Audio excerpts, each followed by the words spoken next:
Yes तो दोस्तों चलिए हमारा क्वेश्चन या डिस्कशन को हम कंटिन्यू करेंगे ऑन वैल्यू ऑफ सप्लाई। उसमें से जो जो इंपॉर्टेंट क्वेश्चंस मुझे लगते हैं वो हम यहाँ पे डिस्कस कर लेते हैं। चलिए, आर यू रेडी? यस। तो आ जाइए, अब नेक्स्ट क्वेश्चन जो है, अब आ जाओ बेटा आप क्वेश्चन नंबर 4 पे। मैं पहले बता दूं, मैं सारे क्वेश्चंस नहीं डिस्कस करूंगा, पर मोस्ट ऑफ द क्वेश्चंस हम कवर कर लेंगे जो मुझे लगते हैं इंपॉर्टेंट, डिस्कस आपसे होना चाहिए। ठीक है। हाँ, ये क्वेश्चन देखो। Mazda Banners, an advertising firm, gives an interest-free credit period of 30 days for payment by customer. भाई कस्टमर को माल बेचा और उसको इंटरेस्ट फ्री पीरियड दिया 30 दिन। Its customer ABC paid for supply 32 days after supply of services. Payment मिला पर 32 days के बाद मिला, यानी 30 दिन बाद मिला। Mazda banner wave the interest payable for delay of 2 days। Mazda वाला ने कहा अच्छा छोड़ जाते, मुझे इंटरेस्ट मत दे, छोड़। Okay, I don't want to collect interest. Department want to add interest for 2 days as per contract. Should notional interest be added in taxable value? Come on, कुछ भी याद मत करना। जाओ सेक्शन 15(2) में, सेक्शन 15(2) में जाओ, और सेक्शन 15(2) में एडिशन जो हम करने वाले हैं वो एडिशन 15(2) में कब होता है? तो अगर आप ये देखते हो 15(2) में वहां आते हो तो D, interest late fee penalty for delay payment of any consideration for any supplier. Okay, अब ख्याल रहे कि 15(2) की इंटरेस्ट ऐड होता है, लेकिन 15(2) की एडिशन तभी होते हैं जब any amount charge extra, okay, अगर आपने एक्स्ट्रा चार्ज किया तो ही ऐड किया जाएगा। अब यहाँ पे ठीक है, इंटरेस्ट एक्रू हुआ, मतलब इंटरेस्ट की लाइबिलिटी आई पर इसने वेव कर दिया, इसने चार्ज नहीं किया। अब यहाँ पे इसने चार्ज नहीं किया तो क्या वो नोशनल बेसिस पे ऐड किया जाएगा क्या? तो आंसर क्या आएगा आपका? तो 15(2) कहता है कि ऐड नहीं होगा, अमाउंट इज नॉट रिसीव्ड। 15(2) में एडिशन तभी होगा if amount is received, extra amount is received. तो यहाँ डिपार्टमेंट का कंटेंशन सही नहीं है, इसलिए मैंने ये केस स्टडी लिया कि भाई आपको ऐसा भी कभी कंफ्यूज कर सकते हैं कि भाई कि इंटरेस्ट वेव पर चार्ज हुआ, तो आपको ये समझना है कि इंटरेस्ट ऐड तभी होगा या कोई भी चार्जेस ऐड तभी होंगे जब एक्स्ट्रा लिया होगा या थर्ड पार्टी पेमेंट होगा। तो देखो यहाँ पे contention of the department is not valid in the eyes of law. 15(1) कहता है कि वैल्यू ट्रांजेक्शन वैल्यू होगी, 15(2) में इंटरेस्ट ऐड किया जाता है।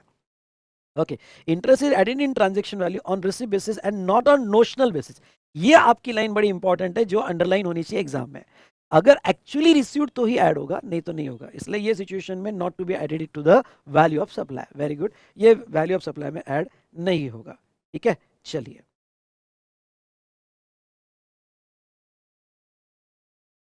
नेक्स्ट क्वेश्चन आ जाओ आप 6 पे। ठीक है,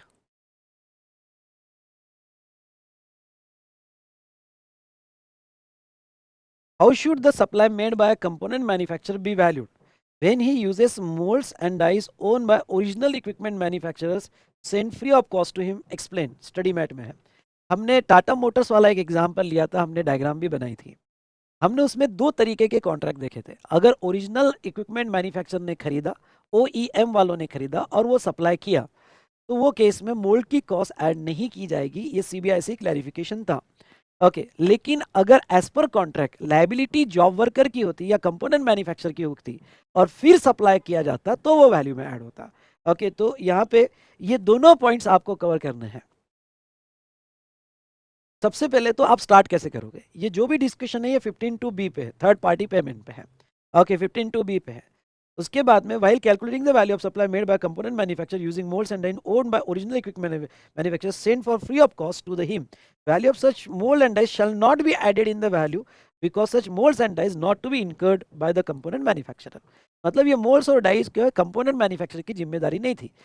15(2) में ओके, कंपोनेंट मैन्युफैक्चरर की वैल्यू में तो वही ऐड किया जाएगा where he is liable to pay. जहां वो लायबल टू पे नहीं था वो वैल्यू में ऐड नहीं होगा। अब अगर कॉन्ट्रैक्ट होता कि भाई for that component manufacturer liable रहेगा तो ही उसकी अमोर्टाइज कॉस्ट ऐड की जाएगी, तो ही उसकी अमोर्टाइज कॉस्ट ऐड की जाएगी मोल्स एंड डाइस की। तो ये एक क्वेश्चन था जो सीबीआईसी क्लैरिफिकेशन के बेस पर था, मैंने यहाँ पे ले लिया। चलो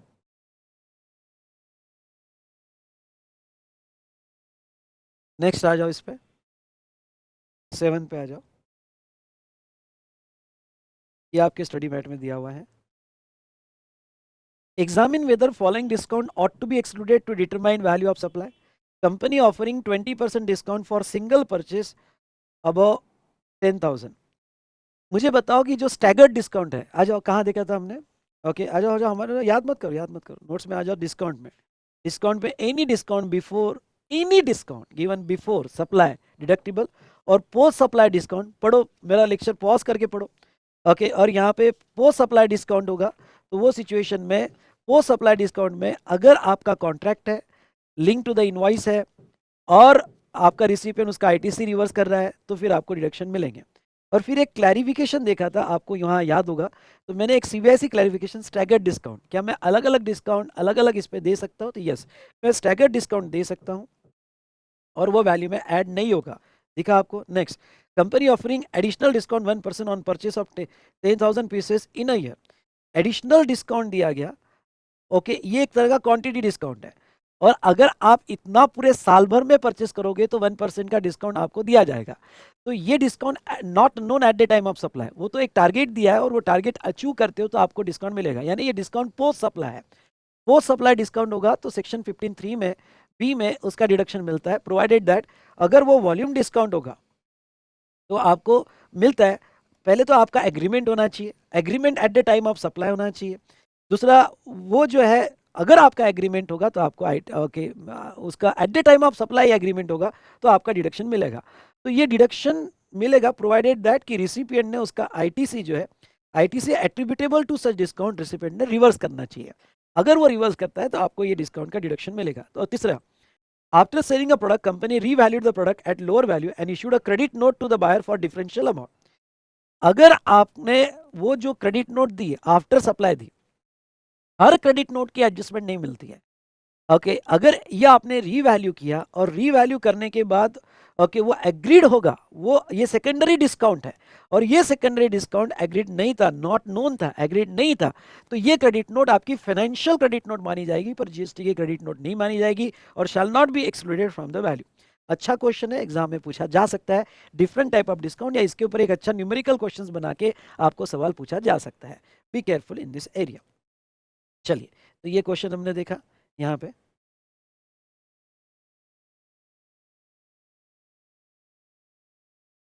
चलिए, ये क्वेश्चन पे आ जाओ।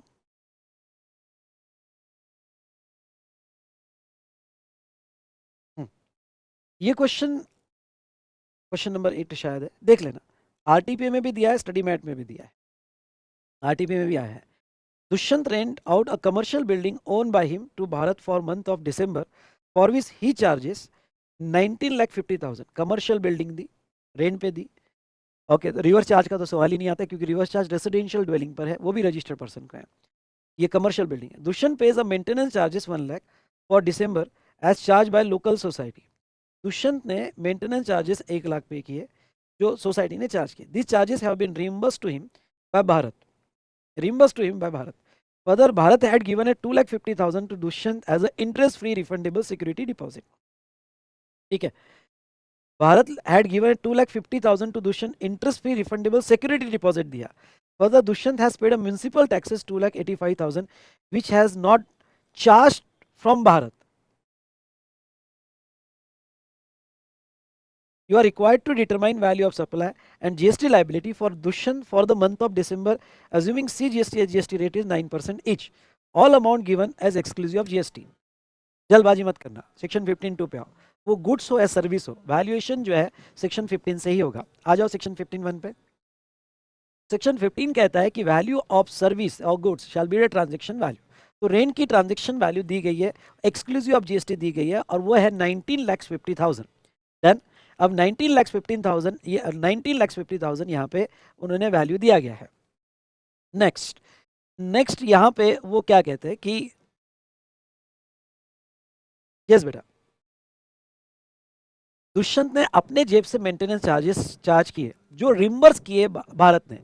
कोई भी extra charges, incidental expenses charge हुए और वो इंसिडेंटल एक्सपेंसेस चार्ज हुए और कस्टमर से लिए गए तो वो वैल्यू में ऐड किए जाएंगे अंडर सेक्शन 15(2)(c)। सी में जाओ, सी में यहाँ पे सप्लायर ने मेंटेनेंस चार्जेस दिए जिसका टेनेंट ने, भारत ने, ओके, उसको रिम्बर्स किए, तो ये इंसिडेंटल चार्जेस है और ये इंसिडेंटल चार्जेस 15(2)(c) में ऐड किया जाएगा। तीसरा, म्युनिसिपल टैक्सेस उसने पे किए, म्यूनसिपल टैक्सेस पे किए, नो डाउट 15(2)(a) में म्यूनसिपल टैक्सेस ऐड होते हैं, पर ऐड कब होंगे? जब वो चार्ज किए जाएंगे। इवन दो म्यूनसिपल टैक्सेस लगे but not charge to the tenant, अगर टेनेंट को चार्ज नहीं किया तो ये वैल्यू में ऐड नहीं होगा, ये वैल्यू में ऐड नहीं होगा, इसलिए 2,85,000 वैल्यू में ऐड नहीं होगा। इसलिए अगर आपका वैल्यूएशन आप करोगे तो 19,50,000 रिम्बर्समेंट पे एक्सपेंसेस ऐड किए जाएंगे। ओके, ये रिम्बर्समेंट एक्सपेंसेस मतलब जो है, जो सेलर ने चार्ज किए एक्स्ट्रा और बायर ने दिए वो। और नेक्स्ट यहाँ पे म्यूनसिपल टैक्सेस बाय दुष्यंत, तो ये जो है यहाँ वो ऐड नहीं होगा क्योंकि एक्स्ट्रा कलेक्ट नहीं किए गए। तो इस तरह से आपका वैल्यूएशन आएगा।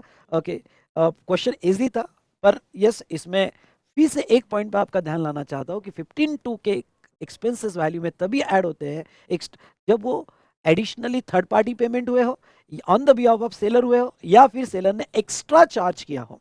ओके, तो ही वो वैल्यू में ऐड किया जाएगा। डन। तो ये क्वेश्चन था जो हमने यहाँ पे लिया। चलिए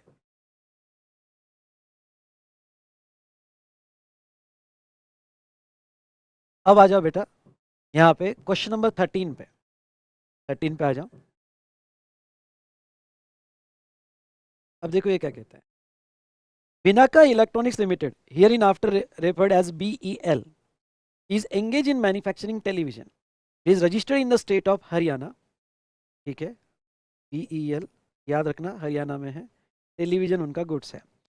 It has appointed distributor across the country who sell the television manufactured by it. बहुत सारे डिस्ट्रीब्यूटर अपॉइंट किए। MRP printed on the package of television 12,000. Applicable rate of GST 18%. BEL dispatch the stock of television to distributor ordered by them on quarterly basis. Quarterly basis पे dispatch होता है। In order to promote its sale, the sales head of BEL has formulated a sales promotion scheme. उन्होंने एक sales promotion scheme बनाई on 1st April. Under this scheme, BEL offer a discount 10% per television on television supplied to the distributor if distributor sell 500 television in a quarter. Okay, यहाँ पे पहले मैंने कहा कि जो स्टॉक डिस्पैच होता है वो क्वार्टर वाइज डिस्पैच होता है, और क्वार्टर में अगर उन्होंने 500 टेलीविजन सेल कर दिए तो 10% का डिस्काउंट उनको है। Discount is offered on the price at which television are sold to the distributor. Okay, जो प्राइस पे डिस्ट्रीब्यूटर को सेल किया जाएगा वो प्राइस पे डिस्काउंट है, एक्सक्लूडिंग चार्जेस एंड टैक्सेस। चलो ये तो बेसिक इंफॉर्मेशन दी गई थी, एमआरपी क्या है, जीएसटी रेट क्या है, जीएसटी रेट क्या है 18% और 10% डिस्काउंट स्कीम दी गई। It appoints Shah Electronics, an unrelated party as per GST law, as its distributor in Haryana on 1st April and dispatched 750 television on 8th April as a stock for the quarter April to June. April to June के quarter के लिए यहाँ पे 8 अप्रैल को कितने television दिए? 750 television supply किए। BEL has sold the television to distributor Shah at price 8,400 per television, exclusive of applicable taxes. Shah Electronic has requested BEL for special packing of the television delivered to it. For BEL has charged 1,200 per television. Special packing है और special packing के लिए 1,200 पर television extra charge हुआ है। ठीक है। Shah electronic places a purchase order of 1,000 television with BEL for quarter July to September. July to September में 1,000 टेलीविजन का ऑर्डर आया। The distributor report sales 700 television for quarter April to June. हाँ, April to जून में जो 750 का stock दिया था उसमें से 700 टेलीविजन सेल हो गए, ये रिपोर्ट किया गया। And 850 television for quarter July to September. July to September में 800 बेचा गया। Discount policy offered by BEL as explained above is also available to Shah Electronic as per distributorship agreement. While Shah Electronic reversed the input tax credit, Shah जो distributor था उसने ITC reverse किया for quarter July to September. It has failed to reverse the input tax credit for quarter April to June. April to June का ITC reverse नहीं किया, पर जुलाई to सितंबर का उसने ITC रिवर्स किया है। Examine the scenario with reference to section 15 and compute the taxable value of the television supplied by BEL Shah Electronics during the quarter April to June and July to September, assuming that rate of tax applicable on television is 18%. Very good. डरो मत, problem को देख के analyse करो, मेरे साथ book open करो, concept को रिवाइज करो, कॉन्सेप्ट को कनेक्ट करो, और उसके बाद में ओके देखो चीज़ें कैसी आसान होती हैं। स्टेप बाय स्टेप जाते हैं। सबसे पहले सेक्शन में आपको कुछ सवाल पूछता हूँ और अपने आप को क्लैरिटी दो। सेक्शन 15(1) में वैल्यू क्या बोला गया? ओके, वैल्यू क्या बोला गया सेक्शन 15(1) में? ट्रांजैक्शन वैल्यू, एक्चुअल प्राइस बोला गया या एमआरपी प्राइस बोला गया? अगर एक्चुअल प्राइस बोला गया तो ए टाइप करो, और एमआरपी बोला गया तो एम टाइप करो। चलो फटाफट मुझे बताओ। अगर आप, if you always take tune with law, तो कोई भी प्रॉब्लम हार्ड नहीं है।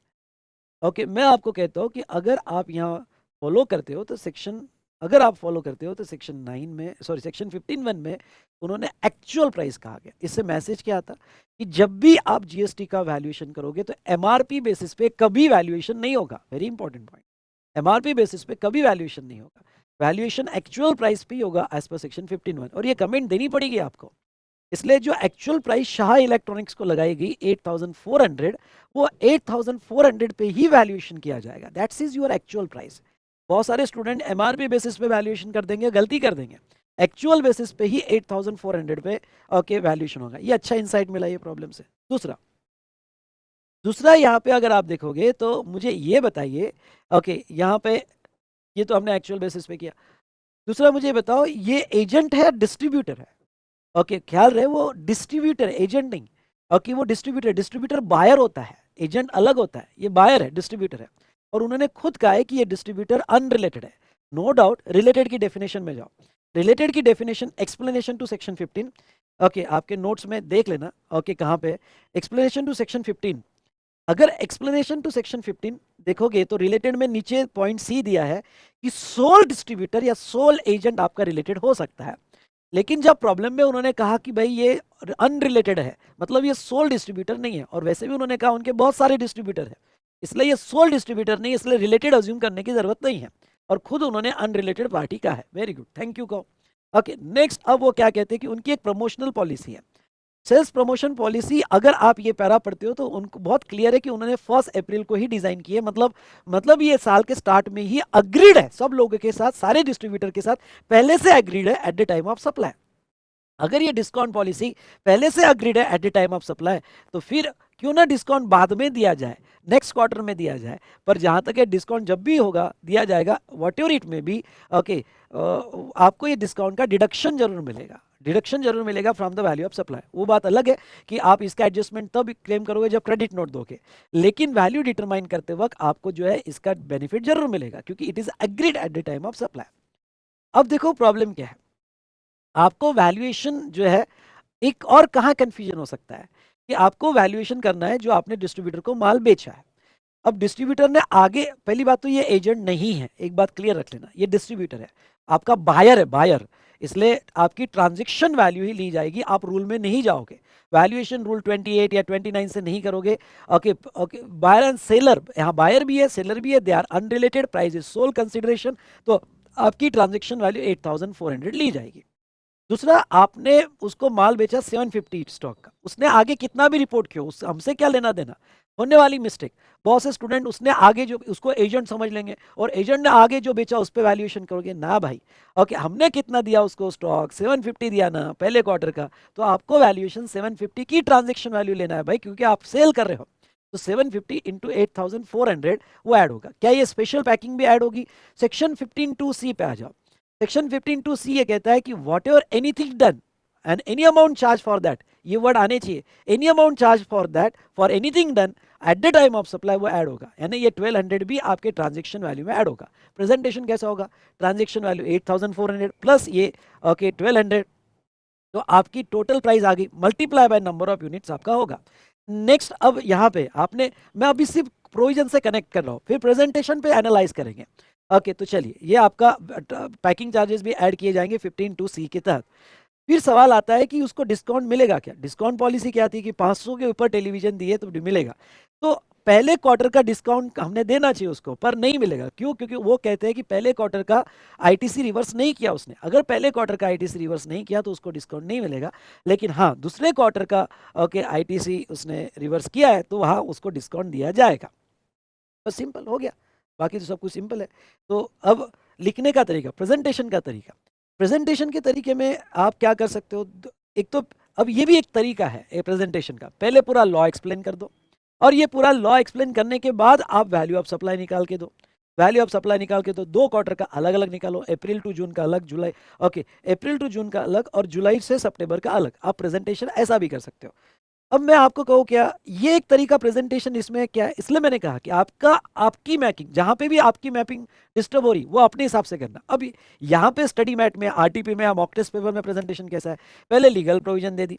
लीगल प्रोविजन कौन कौन सी दी कि 15(3)(a) में आपको डिस्काउंट मिलता है, ए और बी में डिस्काउंट मिलता है। उसके बाद में डिस्काउंट, पोस्ट सप्लाई डिस्काउंट होगा तो क्या कंडीशन है, फिर डिस्कशन कंक्लूजन है। या फिर आप डायरेक्ट, उन्होंने क्या पूछा, उन्होंने पूछा examine the scenario with reference to section 15 and compute the taxable value.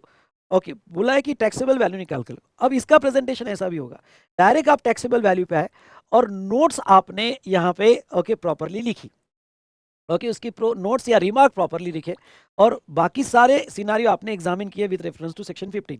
पर अब इन्होंने ऐसा क्यों किया होगा, ओके थोड़ा इनका भी ऑब्जेक्ट समझ लेते हैं कि पहले उन्होंने लीगल प्रोविजन क्यों दी। क्योंकि जस्ट वो ये कहते हैं कंप्यूट द टैक्सेबल वैल्यू, तो फिर तो हम सिंपल वे में टेबल ले लेते टैक्सेबल वैल्यू और नोट्स देते, हर नोट्स की भाई हमने ये प्राइस क्यों ली। लेकिन बेटा उन्होंने पहले कहा एग्जामिन करो दो सिनारियो को, इसलिए पहले लीगल प्रोविजन 15(3)(a) का दिया गया, डिस्काउंट का 15(3)(b) का दिया गया, ओके आपका व्यू रखा गया, ओके पहले एग्जामिन किया गया और बाद में टैक्सेबल वैल्यू। इसलिए तो मैं बोलता हूं कि मार्क्स पूछा क्या है ये आपको समझ में आना चाहिए। ओके जो पूछा है उसके बेस पर अगर आप प्रेजेंटेशन सही तरह से लिखते हो, ओके अगर कोई स्टूडेंट यहाँ पे डायरेक्ट टेबल निकाल रहा है और टेबल में रीजन दे रहा है तो उसको पूरे मार्क्स नहीं आएंगे। पर पहले कोई सिनारियो एग्जामिन कर रहा है कि गिवन सिनारियो क्या है, ओके मेरा व्यू क्या है, और बाद में वैल्यू निकाल के दे रहा है, ओके तो फिर यहाँ पे आपको अच्छे मार्क्स आ सकते हैं, पूरे मार्क्स आ सकते हैं। तो इसलिए पहले उन्होंने लीगल प्रोविजन, पहले सिनारियो को एग्जामिन किया, डिस्कस किया, और उसके बाद में यहाँ पे टेबल निकाला। टेबल में भी आप क्या कर सकते हो, दोनों एक साथ ले सकते हो, दोनों एक साथ ले सकते हो का मतलब क्या, कि मतलब ये कि आप क्वार्टर अप्रैल टू, हाँ इसमें ऐसा करके तो देखो क्या आपको दिक्कत जाती है। अप्रैल टू, या 3 कॉलम बना लोगे, particulars April to June and okay July to September. Particulars में आप पॉइंट्स लिख रहे हो, ओके कितना प्राइस गया, और सिर्फ क्वांटिटी निकालते वक्त आपकी वैल्यू अलग अलग आ जाएगी, क्वांटिटी क्योंकि बाकी तो सेम है, बाकी तो सेम है, पर क्वांटिटी निकाल वैल्यू। पर बेटा यहाँ पे ये गड़बड़ हो जाएगी, यहाँ क्या हो जाएगा कि आप जब डिस्काउंट लिखोगे तो यहाँ पे डिस्काउंट मिलेगा, तो आप टाइम बचाने के लिए सोचो थोड़ा कि मैं टाइम कैसे बचा सकता हूँ, तो आप टाइम बचाने के लिए एक ही कॉलम कर लो, तो बाहर 2 बार ये लिखने की जरूरत नहीं पड़ेगी। एक कॉलम में भी बन सकता है, एक कॉलम में बन सकता है। तो आप कैसे लिखोगे, एक कॉलम में यहाँ पे price at which television sold, दोनों में प्राइस सेम आएगी 8400 8400, यानी पहले क्वार्टर में भी वो और पर यूनिट प्राइस। दूसरा ओके पैकिंग चार्जेस दोनों में भी ऐड हो गए। तीसरा लेस डिस्काउंट, डिस्काउंट में यहाँ नील आएगा पर यहाँ पे डिडक्ट होगा। चौथा प्राइस पर यूनिट दोनों में दिख जाएगी। तो अब लास्ट टोटल वैल्यू निकल गई आपकी, टोटल वैल्यू यहाँ पे 750 यूनिट्स, यहाँ पे 1000 यूनिट ट्रांसफर किए, हमने कितने दिए, उसने क्या बेचे, हमको क्या लेना देना, हमने कितने दिए वो इंपॉर्टेंट है। और आपकी एक इंपॉर्टेंट नोट आपको देनी पड़ेगी, और वो नोट ये देनी पड़ेगी कि ये डिस्काउंट का वैल्यू से डिडक्शन तो दे दिया गया, पर ये एडजस्टमेंट आपको उस मंथ में मिलेगी जिस मंथ में क्रेडिट नोट जाएगी। तो जो मंथ में क्रेडिट नोट जाएगी, हमने वैल्यू से तो अभी प्रेजेंटेशन के लिए डिडक्ट कर दिया, लेकिन नोट जरूर देना नोट 4 में। ओके और नोट 4 यहाँ आएगी कि भाई इसका डिडक्शन जो है आपको तब मिलेगा, इसका डिडक्शन आपको तब मिलेगा,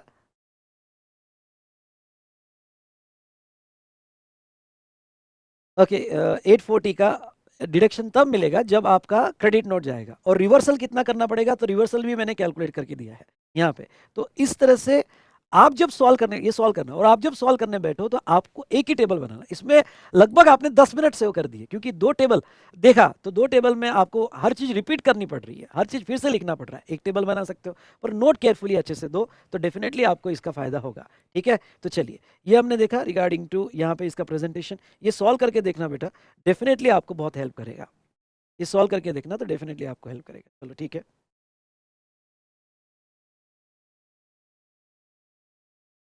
नेक्स्ट आ जाओ, इस पे 7 पे आ जाओ। ये आपके स्टडी मैट में दिया हुआ है। Examine weather following discount ought to be excluded to determine value of supply. Company offering 20% discount for single purchase above 10,000. मुझे बताओ कि जो स्टैगर्ड डिस्काउंट है, आ जाओ कहाँ देखा था हमने, ओके आ जाओ हमारे, याद मत करो, याद मत करो, नोट्स में आ जाओ। डिस्काउंट में any discount before, any discount given before supply deductible, और पोस्ट सप्लाई डिस्काउंट पढ़ो, मेरा लेक्चर पॉज करके पढ़ो।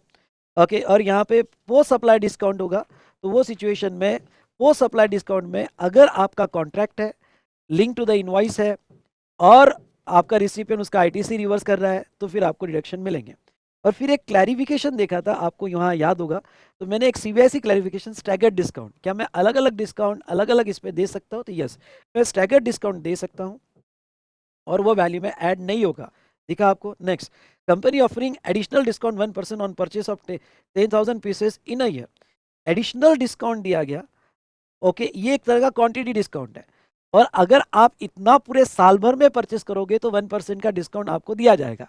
तो ये discount not known at the time of supply, वो तो एक टारगेट दिया है और वो टारगेट अचीव करते हो तो आपको डिस्काउंट मिलेगा, यानी ये डिस्काउंट पोस्ट सप्लाई है।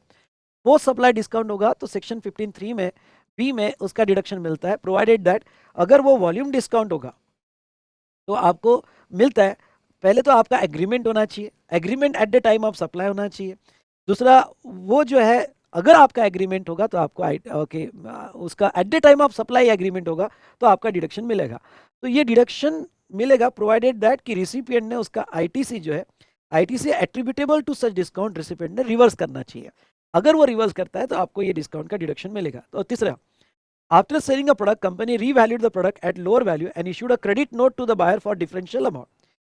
अगर आपने वो जो क्रेडिट नोट दी आफ्टर सप्लाई दी, हर क्रेडिट नोट की एडजस्टमेंट नहीं मिलती है, ओके, अगर ये आपने रीवैल्यू किया और रीवैल्यू करने के बाद ओके वो एग्रीड होगा, वो ये सेकेंडरी डिस्काउंट है और ये सेकेंडरी डिस्काउंट एग्रीड नहीं था, नॉट नोन था, एग्रीड नहीं था, तो ये क्रेडिट नोट आपकी फाइनेंशियल क्रेडिट नोट मानी जाएगी पर जीएसटी की क्रेडिट नोट नहीं मानी जाएगी और shall not be excluded from the value. अच्छा क्वेश्चन है, एग्जाम में पूछा जा सकता है, डिफरेंट टाइप ऑफ डिस्काउंट, या इसके ऊपर एक अच्छा न्यूमेरिकल क्वेश्चंस बना के आपको सवाल पूछा जा सकता है।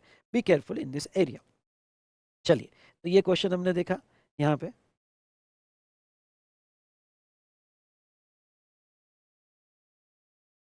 चलिए ये क्वेश्चन पे आ जाओ।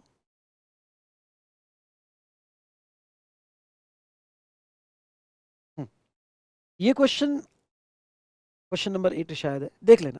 आरटीपी में भी दिया है, स्टडी मैट में भी दिया है, आरटीपी में भी आया है। Dushyant rent out a commercial building own by him to Bharat for month of December for which he charges 19,50,000। Commercial building दी, रेंट पे दी, ओके, तो रिवर्स चार्ज का तो सवाल ही नहीं आता क्योंकि रिवर्स चार्ज रेसिडेंशियल ड्वेलिंग पर है, वो भी रजिस्टर्ड पर्सन का है, ये कमर्शियल बिल्डिंग है। Dushyant pays a maintenance charges 1 lakh for December as charge by local society. Dushyant ने मेंटेनेंस चार्जेस 1 लाख पे किए जो सोसाइटी ने चार्ज किए। This charges have been reimbursed to him by Bharat, reimbursed to him by Bharat. Further, Bharat had given a 2,50,000 to Dushyant as an interest-free refundable security deposit. ठीक है, Bharat had given a 2,50,000 to Dushyant interest-free refundable security deposit दिया. Further, Dushyant has paid a municipal taxes 2,85,000 which has not charged from Bharat.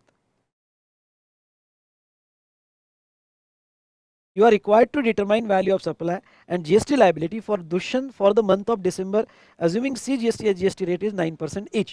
All amount given as exclusive of GST. जल्दबाजी मत करना, section 15(2) पे आओ। वो goods हो या service हो, वैल्यूएशन जो है सेक्शन 15 से ही होगा। आ जाओ सेक्शन 15(1) पे। सेक्शन 15 कहता है कि वैल्यू ऑफ सर्विस और goods shall be the transaction value. तो रेंट की ट्रांजेक्शन वैल्यू दी गई है, एक्सक्लूसिव ऑफ जीएसटी दी गई है और वो है 19,50,000। डन। अब 19,15,000, ये 19,50,000 यहाँ पे उन्होंने वैल्यू दिया गया है। नेक्स्ट नेक्स्ट यहाँ पे वो क्या कहते हैं कि यस बेटा,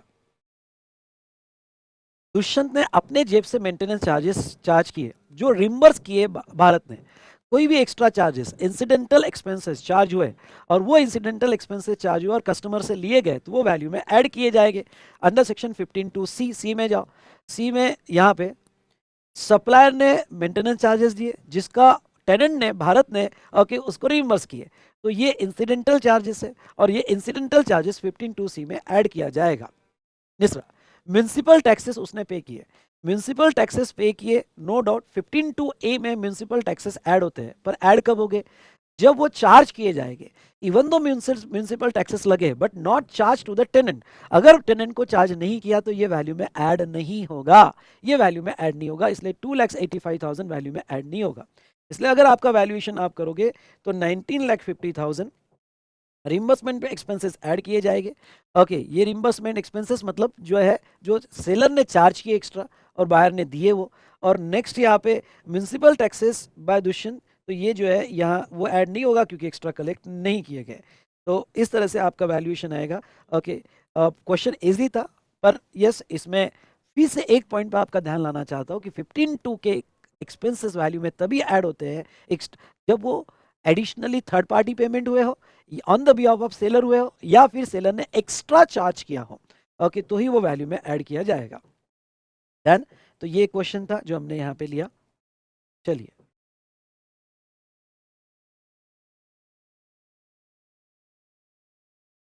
अब आ जाओ बेटा यहाँ पे क्वेश्चन नंबर 13 पे। 13 पे आ जाओ। अब देखो ये क्या कहता है। Vinaka Electronics Limited, hereinafter referred as BEL, is engaged in manufacturing television. It is registered in the state of Haryana. ठीक है, BEL याद रखना हरियाणा में है, टेलीविजन उनका गुड्स है। It has appointed distributor across the country who sell the television manufactured by it. बहुत सारे डिस्ट्रीब्यूटर अपॉइंट किए। MRP printed on the package of television 12,000. Applicable rate of GST 18%. BEL dispatch the stock of television to distributor ordered by them on quarterly basis. Quarterly basis पे dispatch होता है। In order to promote its sale, the sales head of BEL has formulated a sales promotion scheme. उन्होंने एक sales promotion scheme बनाई on 1st April. Under this scheme, BEL offer a discount 10% per television on television supplied to the distributor if distributor sell 500 television in a quarter. Okay, यहाँ पे पहले मैंने कहा कि जो स्टॉक डिस्पैच होता है वो क्वार्टर वाइज डिस्पैच होता है, और क्वार्टर में अगर उन्होंने 500 टेलीविजन सेल कर दिए तो 10% का डिस्काउंट उनको है। Discount is offered on the price at which television are sold to the distributor. Okay, जो प्राइस पे डिस्ट्रीब्यूटर को सेल किया जाएगा वो प्राइस पे डिस्काउंट है, एक्सक्लूडिंग चार्जेस एंड टैक्सेस। चलो ये तो बेसिक इंफॉर्मेशन दी गई थी। एमआरपी क्या है, जीएसटी रेट क्या है, जीएसटी रेट क्या है 18%, और 10% डिस्काउंट स्कीम दी गई। It appoints Shah Electronics, an unrelated party as per GST law, as its distributor in Haryana on 1st April and dispatched 750 television on 8th April as a stock for the quarter April to June. April to June के quarter के लिए यहाँ पे 8 अप्रैल को कितने television दिए, 750 television supply किए। BEL has sold the television to distributor Shah at price 8,400 per television, exclusive of applicable taxes. Shah Electronic has requested BEL for special packing of the television delivered to it. For BEL has charged 1,200 per television. Special packing है और special packing के लिए 1,200 per television extra charge हुए। ठीक है। Shah Electronic places a purchase order of 1,000 television with bill for quarter July to September. July to September में 1,000 television का order आया। The distributor reports sales 700 television for quarter April to June. हाँ, April to जून में जो 750 का stock दिया था उसमें से 700 टेलीविजन सेल हो गए, ये रिपोर्ट किया गया। And 850 television for quarter July to September, July to September में 800 बेचा गया। Discount policy offered by BEL as explain above is also available to Shah electronic as per distributorship agreement. While Shah electronic reverse the input tax credit, Shah जो distributor था उसने ITC reverse किया for quarter July to September. It has failed to reverse the input tax credit for quarter April to June. April to June का ITC reverse नहीं किया, पर जुलाई to सितंबर का उसने ITC रिवर्स किया है। Examine the scenario with reference to section 15 and compute the taxable value of the television supplied by BEL Shah Electronics during the quarter April to June and July to September, assuming that rate of tax applicable on television is 18%. Very good. डरो मत, problem को देख के analyse करो, मेरे साथ book open करो, concept को रिवाइज करो, कॉन्सेप्ट को कनेक्ट करो, और उसके बाद में ओके देखो चीज़ें कैसी आसान होती हैं। स्टेप बाय स्टेप जाता है। सबसे पहले सेक्शन में आपको कुछ सवाल पूछता हूँ और अपने आप को क्लैरिटी दो। सेक्शन 15(1) में वैल्यू क्या बोला गया? ओके, वैल्यू क्या बोला गया सेक्शन 15(1) में? ट्रांजैक्शन वैल्यू, एक्चुअल प्राइस बोला गया या MRP प्राइस बोला गया? अगर एक्चुअल प्राइस बोला गया तो A टाइप करो, और MRP बोला गया तो M टाइप करो। चलो फटाफट मुझे बताओ। अगर आप if you always take tune with law तो कोई भी प्रॉब्लम हार्ड नहीं है। ओके, मैं आपको कहता हूँ कि अगर आप यहाँ फॉलो करते हो तो सेक्शन 9 में, सॉरी सेक्शन 15(1) में उन्होंने एक्चुअल प्राइस कहा गया। इससे मैसेज क्या आता कि जब भी आप GST का वैल्यूएशन करोगे तो MRP बेसिस पे कभी वैल्यूएशन नहीं होगा। Very important point, MRP basis पे कभी वैल्यूएशन नहीं होगा, वैल्यूएशन एक्चुअल प्राइस पे ही होगा एज पर सेक्शन 15(1). और ये कमेंट देनी पड़ेगी आपको, इसलिए जो एक्चुअल प्राइस शाह इलेक्ट्रॉनिक्स को लगाई गई 8400, वो 8400 पे ही वैल्यूएशन किया जाएगा। That's is your actual price. बहुत सारे स्टूडेंट एमआरपी बेसिस पे वैल्यूएशन कर देंगे, गलती कर देंगे। एक्चुअल बेसिस पे ही 8400 पे ओके वैल्यूएशन होगा। ये अच्छा इंसाइट मिला ये प्रॉब्लम से। दूसरा यहाँ पे अगर आप देखोगे तो मुझे ये बताइए, ओके यहाँ पे ये तो हमने एक्चुअल बेसिस पे किया। दूसरा मुझे बताओ, ये एजेंट है या डिस्ट्रीब्यूटर है? ओके ख्याल रहे वो डिस्ट्रीब्यूटर, एजेंट नहीं। ओके वो डिस्ट्रीब्यूटर, डिस्ट्रीब्यूटर बायर होता है, एजेंट अलग होता है, ये बायर है, डिस्ट्रीब्यूटर है। और उन्होंने खुद कहा है कि ये डिस्ट्रीब्यूटर अनरिलेटेड है। नो डाउट, रिलेटेड की डेफिनेशन में जाओ। रिलेटेड की definition explanation to section 15, okay आपके नोट्स में देख लेना। ओके कहाँ पे एक्सप्लेनेशन टू सेक्शन 15? अगर एक्सप्लेनेशन टू सेक्शन 15 देखोगे तो रिलेटेड में नीचे पॉइंट सी दिया है कि सोल डिस्ट्रीब्यूटर या सोल एजेंट आपका रिलेटेड हो सकता है। लेकिन जब प्रॉब्लम में उन्होंने कहा कि भाई ये अनरिलेटेड है, मतलब ये सोल डिस्ट्रीब्यूटर नहीं है, और वैसे भी उन्होंने कहा उनके बहुत सारे डिस्ट्रीब्यूटर है, इसलिए ये सोल डिस्ट्रीब्यूटर नहीं, इसलिए रिलेटेड अज्यूम करने की जरूरत नहीं है। और खुद उन्होंने अनरिलेटेड पार्टी का है। वेरी गुड, थैंक यू कहो। ओके नेक्स्ट, अब वो क्या कहते हैं कि उनकी एक प्रमोशनल पॉलिसी है, सेल्स प्रमोशन पॉलिसी। अगर आप ये पैरा पढ़ते हो तो उनको बहुत क्लियर है कि उन्होंने 1 अप्रैल को ही डिजाइन की है। मतलब ये साल के स्टार्ट में ही अग्रीड है सब लोगों के साथ, सारे डिस्ट्रीब्यूटर के साथ पहले से अग्रीड है eight the time of supply. अगर ये डिस्काउंट पॉलिसी पहले से अग्रीड है eight the time of supply, तो फिर क्यों ना डिस्काउंट बाद में दिया जाए, नेक्स्ट क्वार्टर में दिया जाए। पर जहां तक है डिस्काउंट जब भी होगा दिया जाएगा, वॉट एवर इट में बी, ओके आपको ये डिस्काउंट का डिडक्शन जरूर मिलेगा, डिडक्शन जरूर मिलेगा from the value of supply. वो बात अलग है कि आप इसका एडजस्टमेंट तब क्लेम करोगे जब क्रेडिट नोट दोगे, लेकिन वैल्यू डिटरमाइन करते वक्त आपको जो है इसका बेनिफिट जरूर मिलेगा, क्योंकि it is agreed eight the time of supply. अब देखो प्रॉब्लम क्या है, आपको वैल्यूएशन जो है, एक और कहाँ कंफ्यूजन हो सकता है कि आपको वैल्यूएशन करना है जो आपने डिस्ट्रीब्यूटर को माल बेचा है। अब डिस्ट्रीब्यूटर ने आगे, पहली बात तो ये एजेंट नहीं है, एक बात क्लियर रख लेना, ये डिस्ट्रीब्यूटर है, आपका बायर है, बायर। इसलिए आपकी ट्रांजैक्शन वैल्यू ही ली जाएगी, आप रूल में नहीं जाओगे, वैल्यूएशन रूल 28 या 29 से नहीं करोगे। Okay okay, buyer and seller, यहाँ बायर भी है सेलर भी है, they are unrelated, price is sole consideration, तो आपकी ट्रांजैक्शन वैल्यू 8400 ली जाएगी। दूसरा, आपने उसको माल बेचा 750 स्टॉक का, उसने आगे कितना भी रिपोर्ट किया, उससे हमसे क्या लेना देना। होने वाली मिस्टेक, बहुत से स्टूडेंट उसने आगे जो, उसको एजेंट समझ लेंगे और एजेंट ने आगे जो बेचा उस पर वैल्यूएशन करोगे ना भाई। ओके हमने कितना दिया उसको स्टॉक, 750 दिया ना पहले क्वार्टर का, तो आपको वैल्यूएशन 750 की ट्रांजेक्शन वैल्यू लेना है भाई, क्योंकि आप सेल कर रहे हो।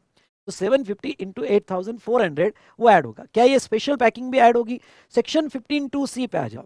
सेक्शन 15(2)(c ये कहता है कि what ever anything done and any amount charge for that, ये वर्ड आने चाहिए, any amount charge for that for anything done at the time of supply, वो ऐड होगा। यानी ये 1200 भी आपके ट्रांजेक्शन वैल्यू में ऐड होगा। प्रेजेंटेशन कैसा होगा, ट्रांजेक्शन वैल्यू 8400 प्लस ये ओके 1200, तो आपकी टोटल प्राइस आ गई, multiply by number of units आपका होगा।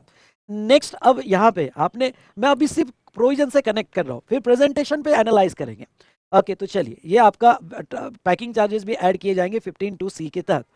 फिर सवाल आता है कि उसको डिस्काउंट मिलेगा क्या? डिस्काउंट पॉलिसी क्या थी कि 500 के ऊपर टेलीविजन दिए तो मिलेगा। तो पहले क्वार्टर का डिस्काउंट हमने देना चाहिए उसको, पर नहीं मिलेगा। क्यों? क्योंकि वो कहते हैं कि पहले क्वार्टर का आईटीसी रिवर्स नहीं किया उसने। अगर पहले क्वार्टर का आईटीसी रिवर्स नहीं किया तो उसको डिस्काउंट नहीं मिलेगा, लेकिन हाँ दूसरे क्वार्टर का ओके आईटीसी उसने रिवर्स किया है तो वहाँ उसको डिस्काउंट दिया जाएगा। बस सिंपल हो गया, बाकी तो सब कुछ सिंपल है। तो अब लिखने का तरीका, प्रेजेंटेशन का तरीका, प्रेजेंटेशन के तरीके में आप क्या कर सकते हो, एक तो अब ये भी एक तरीका है प्रेजेंटेशन का, पहले पूरा लॉ एक्सप्लेन कर दो, और ये पूरा लॉ एक्सप्लेन करने के बाद आप वैल्यू ऑफ सप्लाई निकाल के दो। वैल्यू ऑफ सप्लाई निकाल के दो, 2 क्वार्टर का अलग अलग निकालो, अप्रैल टू जून का अलग, जुलाई ओके अप्रैल टू जून का अलग और जुलाई से सितंबर का अलग। आप प्रेजेंटेशन ऐसा भी कर सकते हो। अब मैं आपको कहूँ क्या, ये एक तरीका प्रेजेंटेशन इसमें क्या है, इसलिए मैंने कहा कि आपकी मैपिंग, जहां पे भी आपकी मैपिंग डिस्टर्ब हो रही वो अपने हिसाब से करना। अब यहाँ पे स्टडी मैट में, आरटीपी में या मॉक टेस्ट पेपर में प्रेजेंटेशन कैसा है, पहले लीगल प्रोविजन दे दी। लीगल प्रोविजन कौन कौन सी दी कि 15(3)(a) में आपको डिस्काउंट मिलता है, ए और बी में डिस्काउंट मिलता है। उसके बाद में डिस्काउंट, पोस्ट सप्लाई डिस्काउंट होगा तो क्या कंडीशन है, फिर डिस्कशन कंक्लूजन है। या फिर आप डायरेक्ट, उन्होंने क्या पूछा, उन्होंने पूछा examine the scenario with reference to section 15 and compute the taxable value. Okay बोला है कि टैक्सेबल वैल्यू निकाल कर लो। अब इसका प्रेजेंटेशन ऐसा भी होगा, डायरेक्ट आप टैक्सेबल वैल्यू पे आए और नोट्स आपने यहाँ पे ओके प्रॉपरली लिखी। ओके उसकी प्रो नोट्स या रिमार्क प्रॉपरली लिखे और बाकी सारे सिनारियो आपने एग्जामिन किए विद रेफरेंस टू सेक्शन 15। पर अब इन्होंने ऐसा क्यों किया होगा? ओके थोड़ा इनका भी ऑब्जेक्ट समझ लेते हैं कि पहले उन्होंने लीगल प्रोविजन क्यों दी। क्योंकि जस्ट वो ये कहते हैं कंप्यूट द टैक्सेबल वैल्यू, तो फिर तो हम सिंपल वे में टेबल ले लेते टैक्सेबल वैल्यू और नोट्स देते हर नोट्स की, भाई हमने ये प्राइस क्यों ली। लेकिन बेटा उन्होंने पहले कहा एग्जामिन करो दो सिनारियो को, इसलिए पहले लीगल प्रोविजन 15(3)(a) का दिया गया, डिस्काउंट का 15(3)(b) का दिया गया। ओके आपका व्यू रखा गया। ओके पहले एग्जामिन किया गया और बाद में टैक्सेबल वैल्यू। इसलिए तो मैं बोलता हूं कि मार्क्स पूछा क्या ही आपको समझ में आना चाहिए। ओके जो पूछा है उसके बेस पर अगर आप प्रेजेंटेशन सही तरह से लिखते हो।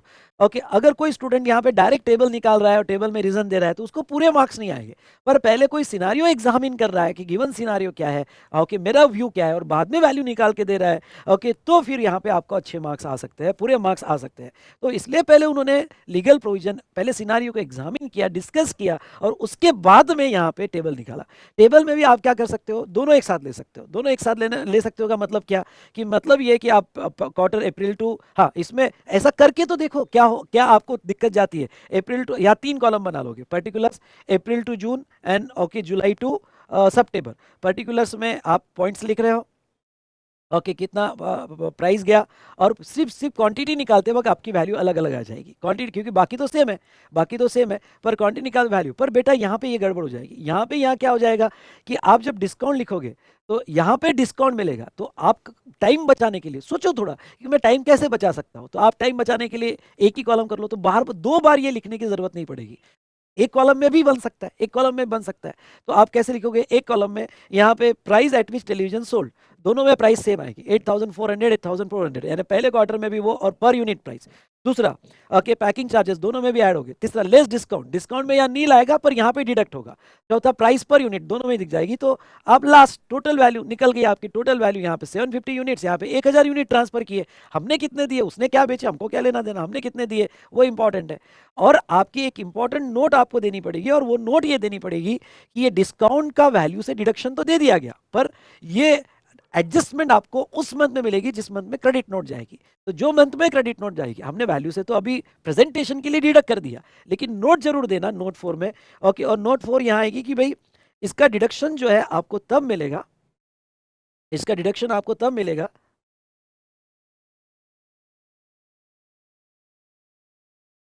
ओके 840 का डिडक्शन तब मिलेगा जब आपका क्रेडिट नोट जाएगा। और रिवर्सल कितना करना पड़ेगा, तो रिवर्सल भी मैंने कैलकुलेट करके दिया है यहाँ पे। तो इस तरह से आप जब सॉल्व करने, ये सॉल्व करना, और आप जब सॉल्व करने बैठो तो आपको एक ही टेबल बनाना। इसमें लगभग आपने 10 मिनट सेव कर दिए, क्योंकि 2 टेबल देखा तो 2 टेबल में आपको हर चीज रिपीट करनी पड़ रही है, हर चीज फिर से लिखना पड़ रहा है। एक टेबल बना सकते हो पर नोट केयरफुली अच्छे से दो, तो डेफिनेटली आपको इसका फायदा होगा। ठीक है, तो चलिए ये हमने देखा रिगार्डिंग टू यहाँ पे इसका प्रेजेंटेशन। ये सॉल्व करके देखना बेटा, डेफिनेटली आपको बहुत हेल्प करेगा। ये सॉल्व करके देखना तो डेफिनेटली आपको हेल्प करेगा। चलो ठीक है, क्वेश्चन नंबर 23 पे आप आइएगा। अब ये क्वेश्चन देखो, during Jan 20XX Maharashtra government ran following 2 lottery scheme. One महालॉटरी जिसकी face value 200 price as notified in official gazette 180, और दूसरा जैकपॉट जिसकी फेस वैल्यू 500 और notified value in official gazette 470, authorised by Maharashtra government. अब ये क्या कहते हैं, Maharashtra lottery can sold only in Maharashtra where jackpot can be sold in other state. Maharashtra lottery सिर्फ महाराष्ट्र में सेल हो रही है, और नेक्स्ट जैकपॉट जो है अदर स्टेट में भी सेल हो रही है। ठीक है, अब आगे वो देखो क्या कहते हैं कि इन जनवरी 20XX 5000 tickets of Maha lottery sold and 2000 tickets of jackpot lottery sold. Determine the amount of GST in this transaction. तो लॉटरी के केस में आपका वैल्यू ऑफ सप्लाई कैसे फिक्स किया जाएगा, इसके लिए आप आ जाओ रूल 31A पे। चलो कमॉन कमॉन कमॉन। तो आप अगर रूल 31A पे आते हो तो वहाँ पे लॉटरी के केस में उन्होंने वैल्यू क्या लेना है ये स्पेसिफाई किया हुआ है। और लॉटरी के केस में वैल्यू जो लेना है वो उन्होंने कहा कि वो इंक्लूसिव ऑफ जीएसटी माना जाएगा। और इंक्लूसिव ऑफ जीएसटी माना जाएगा मतलब जो भी वहाँ पे फेस वैल्यू, पढ़ो उसको प्रोविजन को 31A को। तो अगर फेस वैल्यू और amount notified in official gadget जो भी विच एवर इज हायर होगा, पढ़ा आपने? तो विचेवर इज हायर होगा, ओके, वो हायर का आपको वैल्यू लेते वक्त इंटू 100 डिवाइडेड बाय 128 हमें वैल्यू निकालना है। तो सबसे पहले तो हम यहाँ पे कोट करेंगे rule 31A, higher of the following into 100 divided by 128। तो यहाँ पे अगर हम महालॉटरी देखें जो महाराष्ट्र की है उसकी कितनी टिकट्स हुई? ओके, 5000 टिकट्स महालॉटरी की होती है और 2000 टिकट्स यहाँ पे जॉकपॉट की होती है। तो 5000 tickets into 200 into 100 divide by 128, तो उसकी वैल्यू 7,81,250 आएगी। और यहाँ पे जैकपॉट लॉटरी जो अदर स्टेट में सेल हो रही है 2000 इंटू 500, क्योंकि हमें इसमें भी विचेवर इज हायर लेना है, तो हायर फेस वैल्यू हायर है, तो इंटू 2000 इंटू 100 डिवाइड 128, तो इसका 7,81,250 आ रहा है। ठीक है, इसका भी सेम आ रहा है, एक बार चेक कर लो कैलकुलेट करके, दोनों का 7,81,250 आ रहा है। तो ऐसे सिचुएशन में जहां तक देखा जाए आपकी वैल्यू क्या ली जाएगी? ठीक है, तो ये इंटू 100 डिवाइडेड बाय 128, ये इस फॉर्मूला से वैल्यू निकाली जाएगी। और महालॉटरी आप सिर्फ महाराष्ट्र में सेल कर रहे हो, इसलिए उसके ऊपर CGST और SGST निकाला जाएगा एट द रेट 28%, 14% से। और jackpot of other than Maharashtra sell कर रहे हो उसके ऊपर IGST निकाला जाएगा। उन्होंने पूछा डिटरमाइन अमाउंट ऑफ GST, तो आप ये प्रॉब्लम में क्या कर रहे हो, पहले वैल्यू निकाल रहे हो और वैल्यू निकालने के बाद उसका GST निकाल के दे रहे हो। सिंपल प्रॉब्लम था, इजी प्रॉब्लम था, इसमें डिस्कस करने लायक कुछ नहीं है, डायरेक्ट रूल 31A आपको अप्लाई करना है। चलो,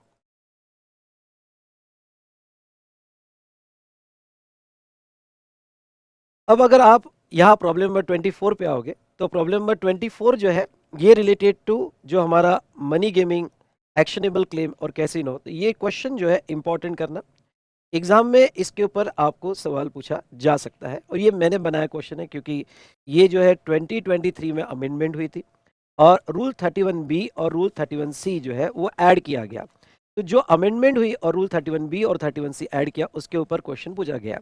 याद करने की कोशिश मत करो, आप पहले रूल 31B और 31C पे जाओ, प्रोविजंस देखो, वहाँ पे पॉज करके वहाँ प्रोविजन देखो और उसके बाद में क्या कहा गया है।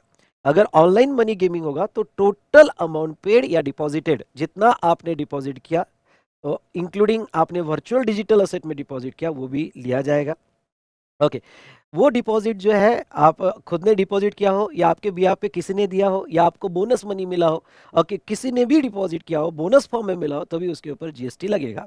ठीक है, और जो अमाउंट रिफंडेबल है, मतलब आपका एक्सेस पैसा होगा तो जो आपको रिफंड की जा रही है वो डिडक्ट नहीं होगा।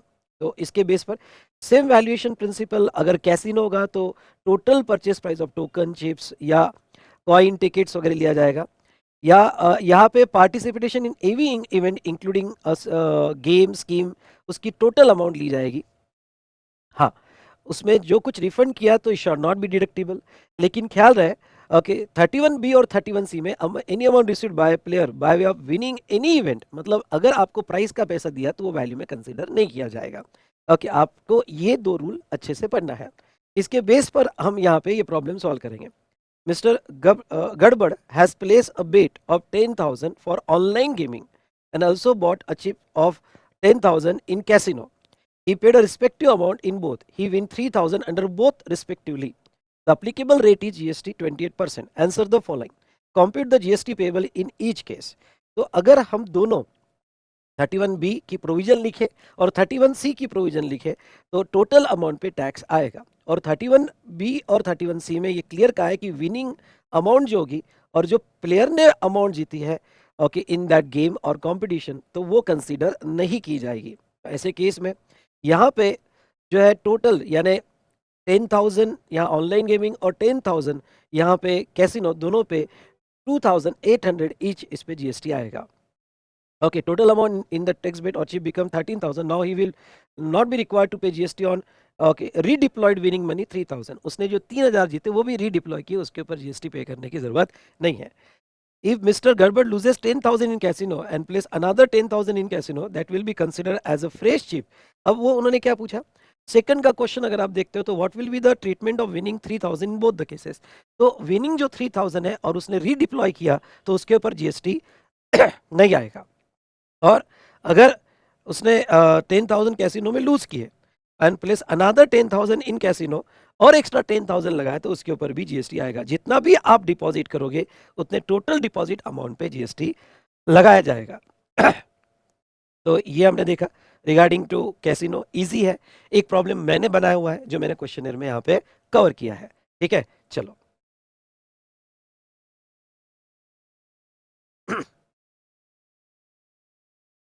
नेक्स्ट क्वेश्चन पे आ जाओ। परचेस और सेल ऑफ फॉरेन करेंसी। ठीक है, अगर आप इसके ऊपर आते हो तो आप आ जाइए रूल 32 में। यस कमॉन, आप रूल 32 में आ जाओ। और रूल 32 में आपको जो है यहाँ पे ऑप्शन दो दिए गए हैं, परचेस और सेल ऑफ फॉरेन करेंसी में। दो मेथड से आपको वैल्यूएशन करना है। प्रॉब्लम अच्छा है, एग्जाम में रिपीट हो सकता है, स्टार करना। ये प्रॉब्लम एग्जाम में रिपीट हो सकता है और ये आरटीपी में पूछा गया है। देखो, Prada forex private limited registered in Delhi is a money changer. ठीक है, ये मनी चेंजर है। It has undertaken the following purchase and sale of foreign currency. 1000 US dollar are purchased from Nandi Enterprises at the rate of rupees 74 per US dollar. RBI reference rate US dollar on that day is 74.60. ठीक है, 2000 US dollar are sold to Menawati at the rate 74.50 per US dollar. RBI reference rate for US dollar for that day is not available. Determine value of supply in each of the above case in terms of Rule 32A and rule 32B। मतलब दोनों method से, 32A और 32B, मतलब वो कह रहे हैं कि दोनों मेथड से निकाल के बताओ। ओके, मेथड 1 और मेथड 2। ठीक है, मेथड 1 में तो सिंपल का है कि अगर आप जो कन्वर्ट कर रहे हो उसमें वन करेंसी रुपीज है तो उसमें पहला ऑप्शन पढ़ो, चलो चलो याद मत करो, उसमें पहला option one currency in INR है तो वो केस में difference between your rate and RBI rate वो multiply by number of currency converted. पढ़ा आपने? तो ये जो है उसकी वैल्यू ली जाएगी। अगर आप जो करेंसी कन्वर्ट कर रहे हो उसका RBI रेफरेंस रेट अवेलेबल नहीं है, सुनिएगा, RBI रेफरेंस रेट अवेलेबल नहीं है तो वो सिचुएशन में जो कन्वर्जन वैल्यू इन रुपीज होगा उसका 1% आपकी वैल्यू मानी जाएगी और उसका 1% जो आपकी वैल्यू मानी जाएगी उस पर जीएसटी लगेगा।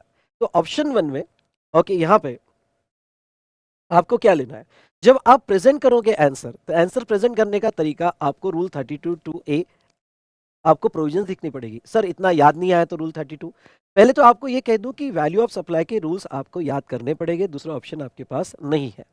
नेक्स्ट, अब जब वैल्यू ऑफ सप्लाई के रूल्स आप याद करोगे तो वो रूल्स याद करते वक्त आपको इस बात का ख्याल रखना है, ध्यान से सुनिएगा, वो रूल्स याद करते वक्त आपको इस बात का ख्याल रखना है कि आपको सब क्लॉज सब रूल वगैरह इस पर इतना फोकस नहीं करना है। प्रॉब्लम में दे दिया है, हमारे लिए अच्छा है, लेकिन मेन रूल तो भी आपको याद रखना है। ओके, रूल 32 ये ऑप्शन में आता है और आपको सबसे पहले रूल 32 की ए की प्रोविजन लिखनी है।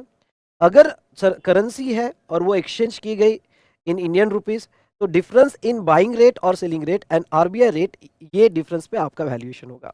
इसलिए अगर आप प्रॉब्लम देखते हो, लो कैलकुलेटर मेरे साथ इन्वॉल्व हो, 1000 US डॉलर अगर आप देखते हो और वो 1000 US डॉलर यहाँ पे RBI रेफरेंस रेट 74 है और यहाँ डीलर का रेट 74.60 है, तो इन दोनों का डिफरेंस इनटू 1000 ओके, यानी 600 रुपीज जो है आपका वैल्यू ऑफ सप्लाई आएगा।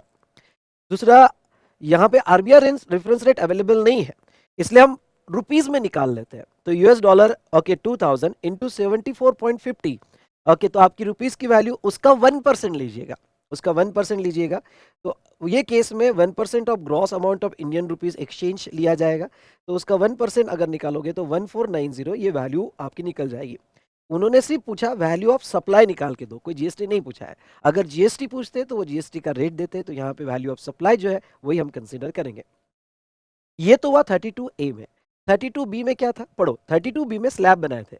अगर आपकी exchange value okay, exchange value अगर रुपीस को हम डीलर के रेट ले, हाँ, अगर डीलर के रेट ले, RBI रेट वहां पिक्चर में नहीं आएगा, और एक्सचेंज वैल्यू 1 लाख है, 1 लाख से 10 लाख तक है और 10 लाख के ऊपर है, तो ये सिचुएशन में जहां तक देखा जाए अप टू 1 लाख होगी तो 1% of gross amount of currency exchange by the dealer या 250।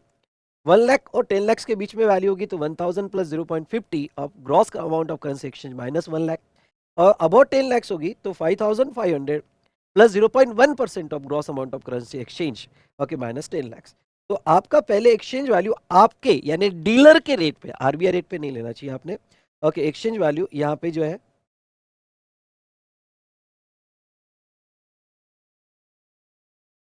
हाँ, नहीं नहीं, यहाँ बेटा ये गड़बड़ हुई है, यहाँ करेक्शन कर लो, करेक्टेड होगा तो अच्छी बात है, अदरवाइज करेक्शन कर लो। यहाँ 74.60 चाहिए, डीलर रेट चाहिए, आरबीआई रेट नहीं आएगा वहाँ। आपने एक मिनट, नहीं नहीं सॉरी सॉरी, नंदी एंटरप्राइजेस 74 है, आरबीआई 74.60, फिर बराबर है। नंदी एंटरप्राइजेस के 74 है, फिर बराबर है, सॉरी मेरे से गलती होगी। तो 74 इंटू 1000 यानी आपकी exchange value up to 1 lakh आ रही है। तो जो एक्सचेंज वैल्यू होगा उसका 1% और मिनिमम 250, तो उसका 1% 740 आ रहा है। दूसरा जहां तक देखा जाए तो यहाँ 2000 इंटू 74.50 एक्सचेंज वैल्यू 1,49,000 आ रही है, मतलब आप स्लैब 2 में आ रहे हो। अगर आप स्लैब 2 में आ रहे हो तो वो केस में यहाँ पे 1000 plus 0.50 of more than 1 lakh है ना 49,000, तो आपकी अमाउंट 1245 आनी चाहिए। सिंपल ये भी क्वेश्चन सिंपल था बेटा यहाँ पे ठीक है, ये हमने यहाँ पे देखा कि किस तरह से आपको वैल्यूएशन करना है।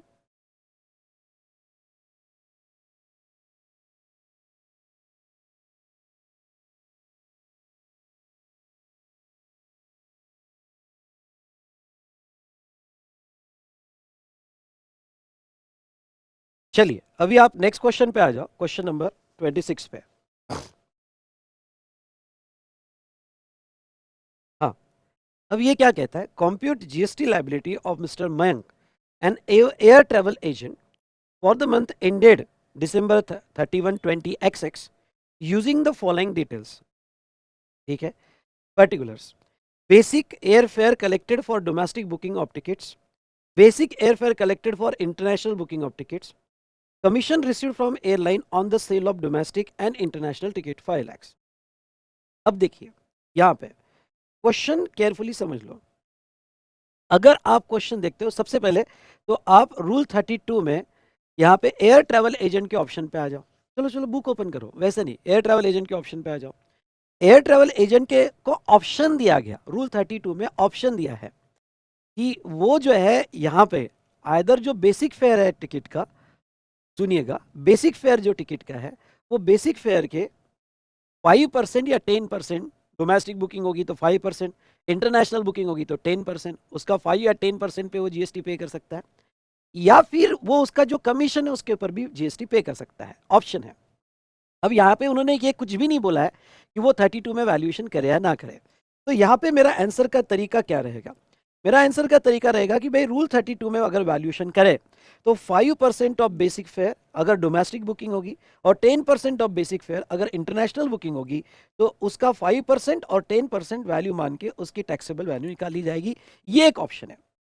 ओके, उसकी टैक्सेबल वैल्यू ओके निकाली जाएगी 5% और 10% को लेके। और मैंने नोट में भी दिया है, अगर वो चाहे तो उसके कमीशन पे, जो कमीशन ट्रेसेबल है, तो वो कमीशन पे भी जीएसटी पे कर सकता है at the option of that air travel agent. वो दोनों में से कोई भी ऑप्शन यहाँ पे ले सकता है। Is it clear? तो ऐसे सिचुएशन में ओके वो 32 में जो 5% 10% फिक्स ऑप्शन है वो ले सकता है, या उसके कमीशन पे भी वो यहाँ पे जीएसटी दे सकता है। ये वाला पॉइंट समझ में आया क्या, प्लीज बताओ, ये वाला पॉइंट समझ में आया क्या आपके? चलिए ओके, तो सिंपल क्वेश्चन था यहाँ पे एयर ट्रैवल एजेंट का।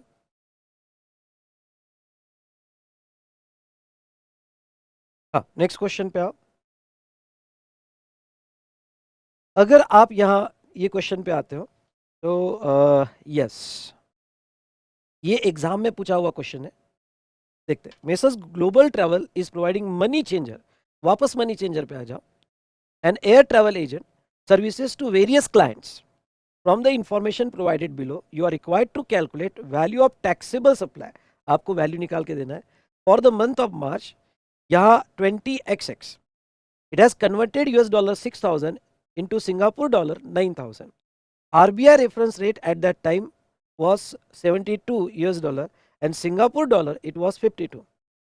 Now it had booked a domestic ticket value 7 lakh and international ticket 15 lakhs. भाई साहब ये एजेंट है, कन्वर्जन का भी सर्विस दे रहा है और टिकट्स भी बुक कर रहा है। The concern has not opted to value of money changing under 32B मतलब उसने 32B वो स्लैब वाला 1 लाख 1 लाख टू 10 लाख अब वो ऑप्ट नहीं किया है। Basic fair component under both domestic and international booking is 70% and 60%। जो टिकट बुकिंग हुई उसमें जो बेसिक फेयर था, ओके बेसिक फेयर था वो 70 और 60%। अगर मैं आपको एक प्रोविजन अभी बता देना चाहता हूँ, कभी कभी क्या होता है टिकट में टैक्सेस भी रहते हैं, टैक्सेस मतलब इंटरनेशनल टैक्सेस वगैरह, okay basic fair plus okay air taxes वगैरह भी होते हैं, तो आपको वो सारे टैक्सेस निकाल के बेसिक फेयर ऑप्शन लेना है। ओके और बेसिक फेयर जो है ओके वो कहते हैं कि इसमें 70% और 60% होता है। कुछ ओके एयरलाइन कंपनी की कलेक्शन फीस भी वगैरह होती है, तो वो सारा हटा के बेसिक फेयर क्या है वो बेसिक फेयर कंसिडर करना है। तो पहले केस में अगर हम यहाँ पे 32 सब रूल 2 क्लॉज ए से वैल्यूएशन करें और दोनों फॉरेन करेंसी है, तो हमने क्या पढ़ा था ओके दोनों फॉरेन करेंसी में कन्वर्ट हो रहा होगा, जाओ वहां पे, कम ऑन जाओ वहां पे, दोनों फॉरेन करेंसी में कन्वर्ट होगा तो उसको आरबीआई रेफरेंस रेट से रुपीस में कन्वर्ट करो और जो लोअर अमाउंट आएगा उसका 1% वैल्यू लिया जाएगा। इसलिए 1% of lower of two amount receivable for two currency. और एयर ट्रैवल एजेंट के लिए रूल 32 में क्या पड़ा था, 5% of basic fare domestic booking होगी तो 10% of basic fare international booking होगी तो, ठीक है। तो अगर मैं यहाँ अप्लाई करूँ तो फर्स्ट केस में मैं $6,000 into 72 $9,000 into 52 RBI reference rate से कन्वर्ट किया। इसमें जो लोअर आया, लोअर क्या आया 4,32,000, यहाँ पे लोअर रहेगा। और सेकंड केस में तो इसका 1% मेरी वैल्यू रहेगी, ओके 1% मेरी वैल्यू रहेगी जो लोअर आया। और यहाँ एयर ट्रैवल एजेंट के केस में जो मेरा बेसिक फेयर रहेगा यानी 7 लाख का 70%, तो उसका यानी 4,90,000 और 4,90,000 का यहाँ पे 5% मेरी वैल्यू मानी जाएगी, ओके यानी 24,500 मेरी वैल्यू मानी जाएगी। और दूसरा यहाँ पे 15 लैक्स का 60%, उसका 10% इंटरनेशनल बुकिंग मेरी वैल्यू मानी जाएगी। तो मेरी वैल्यू अगर बात करें तो ये दोनों की टोटल 1,14,500 कंसिडर किया जाएगा, ठीक है।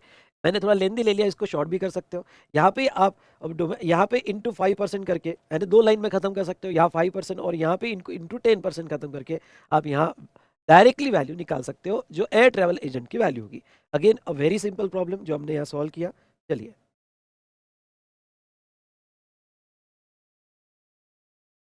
नेक्स्ट क्वेश्चन पे आ जाओ। Life insurance business. अब यस लाइफ इंश्योरेंस बिजनेस पे आ जाना। हमने क्या चार्ट बनाया था, जाओ जाओ वहाँ पे, हमने क्या चार्ट बनाया था लाइफ इंश्योरेंस के केस में और वैल्यूएशन कैसे किया था। तो अगर आप लाइफ इंश्योरेंस बिजनेस में आते हो तो हमने वहाँ पे ये देखा था, अगर सेविंग पॉलिसी होगी, कम ऑन क्या सेविंग पॉलिसी होगी तो वो सिचुएशन में आपका value gross premium minus saving लिया जाएगा। दूसरा, अगर आपकी सिंगल एन्युटी पॉलिसी होगी तो 10% ऑफ सिंगल प्रीमियम लिया जाएगा। अदर सेविंग पॉलिसी जिसमें इन्वेस्टमेंट नहीं बताया गया है, अदर सेविंग पॉलिसी जिसमें इन्वेस्टमेंट नहीं बताया गया है, तो वो केस में फर्स्ट प्रीमियम का 25% एंड सब्सिक्वेंट प्रीमियम का 12.5%। और ओनली रिस्क पॉलिसी होगी तो फिर टोटल प्रीमियम पे आएगा, उसमें कोई बेनिफिट आपको नहीं मिलेगा। और ये ऑप्शन सिर्फ यहाँ पे उन्होंने किस पे दिया है, उन्होंने सिर्फ लाइफ इंश्योरेंस पे दिया है। पढ़ लिया आपने, चलो अब देख लेते हैं। Chirayu life insurance company limited has collected premium from policy subscriber.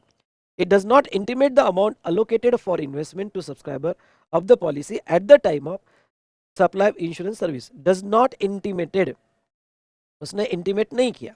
The company has provided following details in relation to receipt, ठीक है। Premium for only risk cover, only risk cover होगा तो वो सिचुएशन में टोटल प्रीमियम पे tax आएगा। Premium from new policy subscriber, okay, और renewal premium, तो ये फर्स्ट ईयर का प्रीमियम है, ये सेकेंड ईयर का प्रीमियम है और ये सिंगल एन्युटी प्रीमियम है। तो ऐसे केस में उसने इन्वेस्टमेंट अमाउंट अलग से नहीं बताई और ये एग्जाम में पूछा गया है, मॉक टेस्ट पेपर में है और आपके मटेरियल में भी कवर है, आपके मटेरियल में भी कवर है। अगर वो इन्वेस्टमेंट बताता तो वो सिचुएशन में हम इन्वेस्टमेंट को डिडक्ट करके जो वैल्यू आती वो टैक्सेबल वैल्यू लेते हैं, लेकिन वो यहाँ पे इन्वेस्टमेंट डिडक्ट करके नहीं बता रहा है। अगर इन्वेस्टमेंट डिडक्ट करके नहीं बता रहा है तो यहाँ पे टैक्सेबल वैल्यू क्या ली जाएगी, तो टैक्सेबल वैल्यू दोस्तों यहाँ पे जहाँ तक देखा जाए तो फर्स्ट ईयर यानी न्यू पॉलिसी है तो 25% और सब्सिक्वेंट रिन्यूअल का 12.5% लिया जाएगा। और सिंगल एन्युटी पॉलिसी में यानी इसका 25%, इसका 12.5%, इसका तो टोटल आएगा, ओके, और सिंगल प्रीमियम एन्युटी होगा तो 10% आएगा।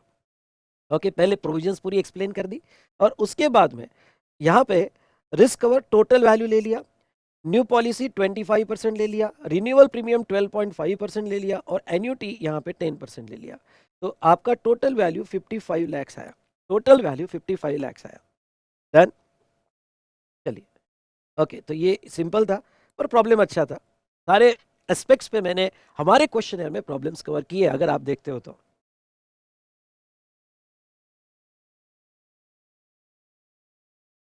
चलिए, तो आप आ जाए buying and selling of second hand goods पे। हाँ, इसके सारे प्रॉब्लम्स हो सके तो सॉल्व करके देखना, आप राइटिंग प्रैक्टिस में जरूर देखना, ठीक है। रूल 32 पे क्वेश्चन आपको एग्जाम में पूछा जा सकता है, ठीक है। तो चलिए, मिनास purchase a mini Cooper car for rupees, sorry, car on 12th of October 35 lakhs में। Purchase of car was financed by 70% by Smart Finance Limited. The loan was payable in 40 installment beginning with 1st of November. Mr. Minaz defaulted repayment of loan and Smart Finance Limited repossessed the car on next year, मतलब 15th of next year, आपको year दिया जाएगा। The car was disposed on 12th of December, 29,50,000. Determine the value of taxable supply as per 32(5). सबसे पहले तो ये जो है, क्या यहाँ पे, ओके, 32 में आ जाओ। सबसे पहले याद मत करो 32 में आ जाओ। रूल 32 में हमने क्या पढ़ा था, हमने 3 वहाँ पे सिचुएशंस देखी थी। नॉर्मली जब आप कोई भी सेकेंड हैंड गुड्स बेचते हो तो आपकी मार्जिनल वैल्यू पे आपको टैक्स लगेगा, प्रोवाइडेड दैट आपने उसका आईटीसी नहीं लिया है, मतलब selling price minus purchase price, okay, उतनी ही मार्जिनल वैल्यू पे जीएसटी लगेगा। दूसरा हमने देखा था कि मोटर कार होगी, स्पेशली मोटर व्हीकल होगा, तो वो केस में अगर आपने डिप्रिसिएशन लिया होगा और डिप्रिसिएशन लेने के बाद बेचा होगा तो सेलिंग माइनस डिप्रिसिएटेड वैल्यू वो भी कंसीडर किया जा सकता है। तीसरा, ओके, अगर रीपोजेस किया होगा गुड्स और फाइनेंसिंग कंपनी ने बेचा होगा तो आपको वहां पे selling price minus purchase price वो कंसीडर होगा। अगर वो रीपोजेस अनरजिस्टर्ड से किया होगा तो परचेस वैल्यू कैसे निकाली जाएगी, तो ओरिजिनल आपकी जो परचेस बोरोइंग प्राइस थी, बोरोअर की ओरिजिनल प्राइस थी, -5% पर क्वार्टर या पार्ट दे रहा आपको डिडक्ट करके वैल्यू निकाली जाएगी अगर अनरजिस्टर्ड से परचेस किया होगा। आपने प्रोविजन देखी। अब ये प्रोविजन देखने के बाद चलिए ये सॉल्व करते हैं। तीनों में से कहाँ आ रहा है ये तीनों में से आ रहा है।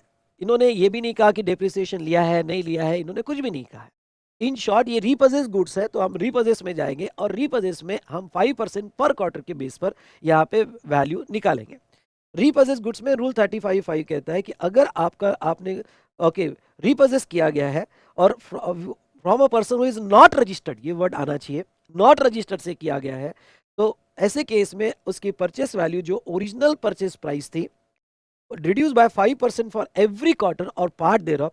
और ये क्वार्टर कहां से निकाला जाएगा, जिस दिन ओरिजिनली बोरो किया था, जिस दिन ओरिजिनली बोरो किया था वहां से लेके, प्रोविजन ध्यान से पढ़ो, जिस दिन ओरिजिनली बोरो किया था वहां से लेके till the date of disposal by finance company, जिस दिन फाइनेंस कंपनी डिस्पोज कर देगी वहां।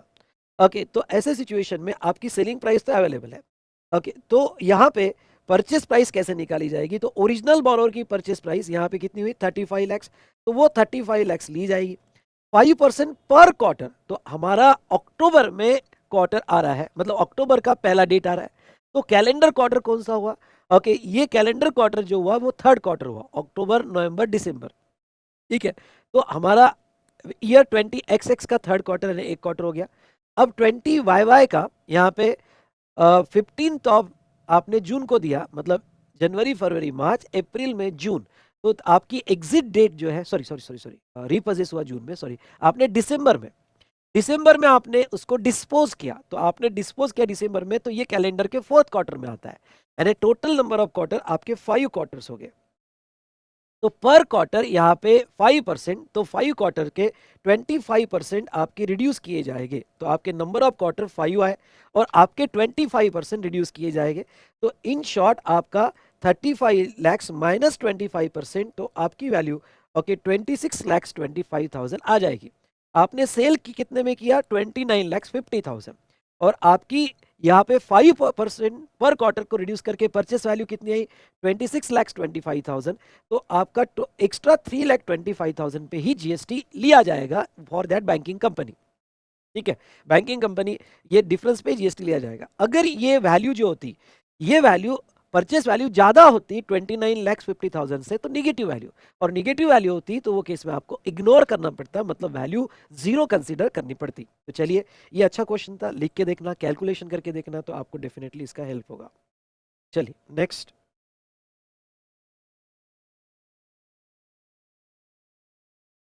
नेक्स्ट आ जाओ वैल्यू ऑफ टोकन पे।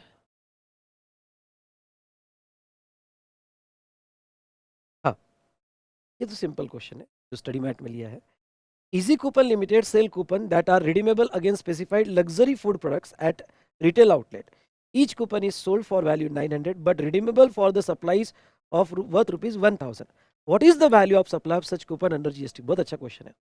आ जाइए पहले तो आप रूल 32 में, ओके कहाँ पे, तो जहाँ हमने लिया था यहाँ पे 32(6) में कूपन, कूपन की वैल्यू, वाउचर्स कूपन, इसका टाइम ऑफ सप्लाई तो हमने देखा था आइडेंटिफाइबल होगा तो date of issue, not identifiable होगा तो date when redeemed, date when redeem.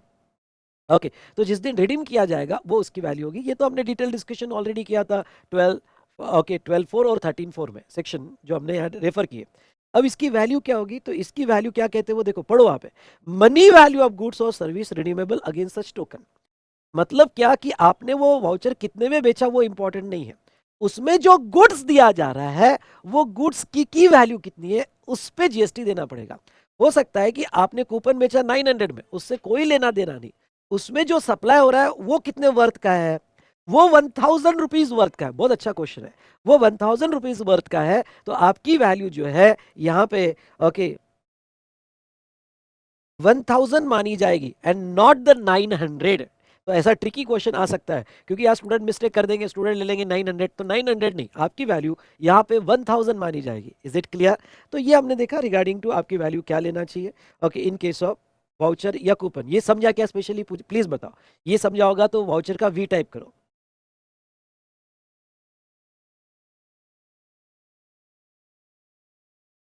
चलिए आ जाए नेक्स्ट क्वेश्चन, प्योर एजेंट पर है। ठीक है, अब ये देखो वो क्या कहते हैं, रोली पोली manufacture limited registered in Mumbai Maharashtra, okay is a manufacturer of footwear. ठीक है, ये बंदा फुटवेयर का मैन्युफैक्चरर है। It imports footwear making machine from USA. Roli poli manufacture limited enter into a contract with Rudra logistics, a license customer broker with its office at Ahmedabad, Gujarat, to meet all legal formalities in getting their said machine cleared from custom station. उसने custom broker appoint किया कि goods को clear करने के लिए। Apart from this, Roly poli manufacture limited authorizes Rudra logistic to incur, authorizes Rudra Logistic to incur on its behalf the expenses in relation to clearance of imported machine from the custom station, bringing the same to the warehouse of Roly Poly Manufacture Limited. We shall be reimbursed by Roly Poly Manufacturers Limited to Rudra Logistic on actual basis in addition to agency charges. जो reimbursement होगा, Rudra logistic provided following details in invoice issued by Roly manufacturers limited. तो अब ये जो है पूरी details यहाँ नीचे दी गई है। Agency charges 5 lakhs, unloading of machine in Kandla port okay Gujarat, charges of transportation of machine, ठीक है, charges of transportation of machine from Rudra logistic Ahmedabad godown to warehouse, prepared and submitted bill of entry and custom duty paid, okay custom duty उसने pay की, dock due charges, port charges, hotel expenses, travelling expenses and telephone expenses. Compute the value of supply made by Rudra Logistic with the help of given information. Would your answer be different if Rudra Logistic has charged 13 lakh as a lump sum consideration for getting the imported machine cleared from custom station and bringing the same to warehouse of Roly Poly Manufacturers Limited? ये mock test paper में सवाल पूछा गया और आपके study mat में भी। चलिए, सबसे पहले तो जब भी इस तरह के एजेंट रहा और रिम्बर्समेंट एक्सपेंसेस की बात आई तो आपके दिमाग में रूल 33 ही क्लिक होना चाहिए, मतलब प्योर एजेंट। रूल 33 में आ जाओ। अगर आप रूल 33 में यहाँ पे आते हो तो रूल 33 में ये कहा गया है कि अगर कोई खर्चा सर्विस प्रोवाइडर होगा, जैसे हमारे केस में सर्विस प्रोवाइडर कस्टम ब्रोकर है, और वो कस्टम ब्रोकर यहाँ पे अगर कोई एक्सपेंसेस एक्सपेंडिचर कर रहा है और वो एज अ प्योर एजेंट कर रहा होगा तो वो उसके वैल्यू में कंसिडर नहीं किया जाएगा। चलो अच्छी बात है, उसके वैल्यू में कंसीडर नहीं होगा। पर सबसे पहले तो वो प्योर एजेंट होना चाहिए। आज आप देखो देखो बुक में प्योर एजेंट मतलब क्या, कॉन्ट्रेक्चुअल एग्रीमेंट है बिल्कुल। दूसरा, ओके, जो भी वो गुड्स और services as a pure agent खरीद रहा है उसमें उसकी खुद की ओनरशिप नहीं है, he is not holding any title. Third, यहाँ पे जहां तक है, he is not using for own interest. And last, okay, very important, that okay, he is charging only that actual amount what he has incurred. अगर वो ये चार बातें पूरी करता है तो वो एज अ प्योर एजेंट माना जाएगा। और दोस्तों वो अगर प्योर एजेंट माना जाएगा तो फिर तीन कंडीशन है, और वो तीन कंडीशन पूरी होती है तो डिडक्शन मिलेगा। सबसे पहले, जब वो थर्ड पार्टी को पेमेंट कर रहा है तो he is acting as a pure agent. Okay, as a pure agent act कर रहा है। दूसरा, यहाँ पे अगर देखा जाए, चलिए, तो दूसरा अगर यहाँ पे देखा जाए बेटा, तो वो जो भी अमाउंट है वो सेपरेटली इनवॉइस में बता रहा है। और थर्ड, वो वही एक्सपेंसेस का डिडक्शन मिलेगा वेर ओके ये प्रूव हो कि वो उसके सर्विस का पार्ट नहीं है। तो जहां तक एजेंसी चार्जेस है, ये उसके सर्विस का पार्ट है। Unloading, transportation, bill of entry का कस्टम ड्यूटी पे किया, डॉक ड्यूज, पोर्ट चार्जेस, ये तो सारे प्योर एजेंट हो जाएंगे। पर होटल एक्सपेंसेस, ट्रैवलिंग एक्सपेंस और टेलीफोन एक्सपेंसेस जो वो रिम्बर्समेंट क्लेम कर रहा है, ओके, ये तीन एक्सपेंसेस वो एडिशनल नहीं है, उसकी सर्विस देने का पार्ट माने जाएंगे। ये बहुत क्लैरिटी से मैंने आपको नोट्स में दिया, ठीक है। तो उसके एक्सपेंसेस का पार्ट माना जाएगा। तो ऐसे सिचुएशन में जहां तक देखा जाए तो ओके, ये तीन उसके ऐड हो गए, बाकी सब प्योर एजेंट का डिडक्शन मिल जाएगा।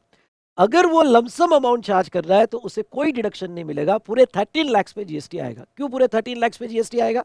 क्योंकि प्योर एजेंट का वन ऑफ द कंडीशन है कि आपने अमाउंट सेपरेटली चार्ज करना चाहिए। अगर आप अमाउंट सेपरेटली चार्ज नहीं कर रहे हो तो टोटल अमाउंट पे जीएसटी आएगा। इसलिए ओके, प्योर एजेंट का डेफिनेशन मैंने कवर किया, कॉन्ट्रेक्चुअल एग्रीमेंट होना चाहिए, neither intend to hold that title, does not use for his personal interest, और एक्चुअल अमाउंट उतना ही मिला जितना मिला।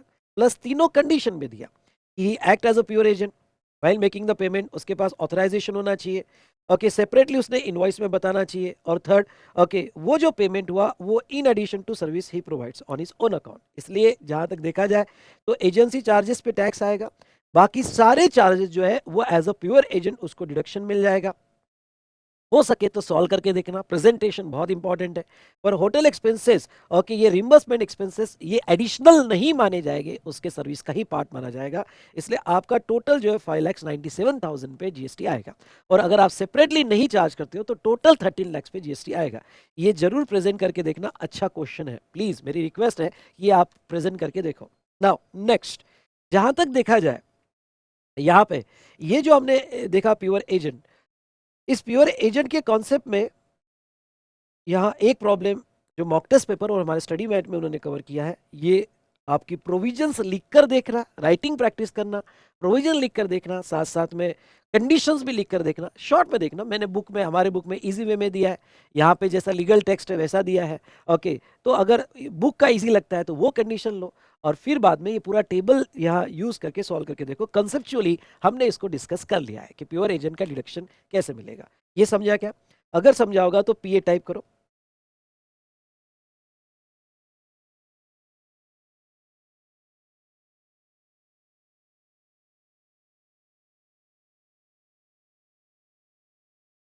चलिए आ जाइए बेटा नेक्स्ट क्वेश्चन पे।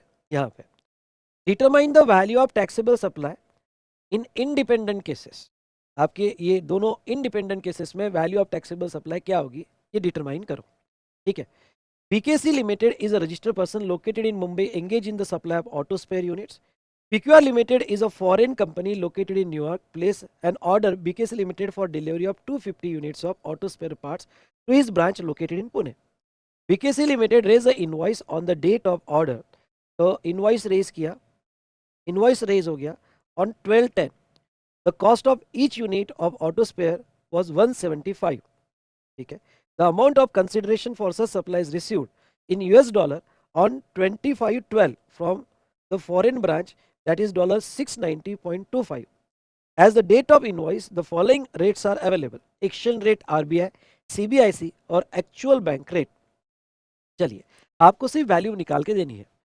अब देखो ये प्रॉब्लम अगर आप देखोगे तो 250 यूनिट्स का कॉन्ट्रैक्ट हुआ, सप्लाई ऑफ गुड्स का हुआ, इनवॉइस बनाया गया 12/10 को, और जहां तक है कंसिडरेशन मिला 25/12 को, और $690 का बनाया गया, और फॉरेन करेंसी में कॉन्ट्रैक्ट था। और हमने भी बिलिंग फॉरेन करेंसी में किया। इवन दो स्पेयर की प्राइस 175 होगी, वो तो डोमेस्टिक प्राइस है, पर फॉरेन करेंसी में हमने बिलिंग किया $690.25। अगर फॉरेन करेंसी में हमने $690.25 का बिल किया होगा, तो ऐसे केस में कन्वर्जन रेट क्या होगा? इसके लिए आ जाओ रूल 34 में।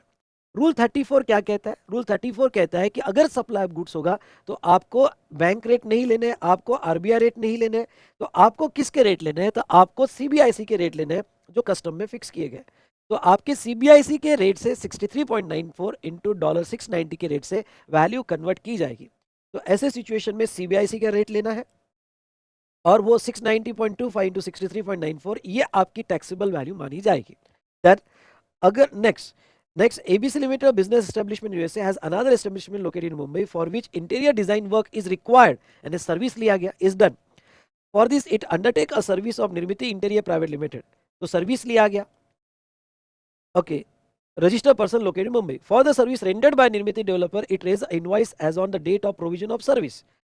The amount of consideration for supply is received in foreign currency on 13/5/20XX as on the date of invoice. मतलब जिस दिन आपका टाइम ऑफ सप्लाई आएगा उस दिन का रेट लिया जाता है।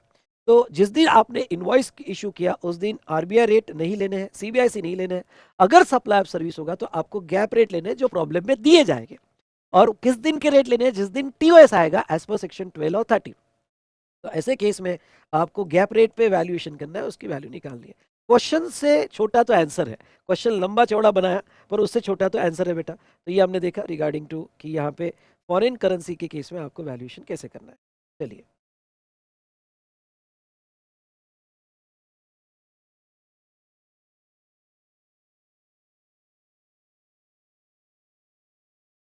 आप आ जाओ क्वेश्चन नंबर 33 पे।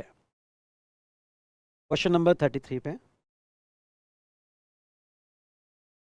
अच्छा क्वेश्चन है, आपको लिख कर देखना है।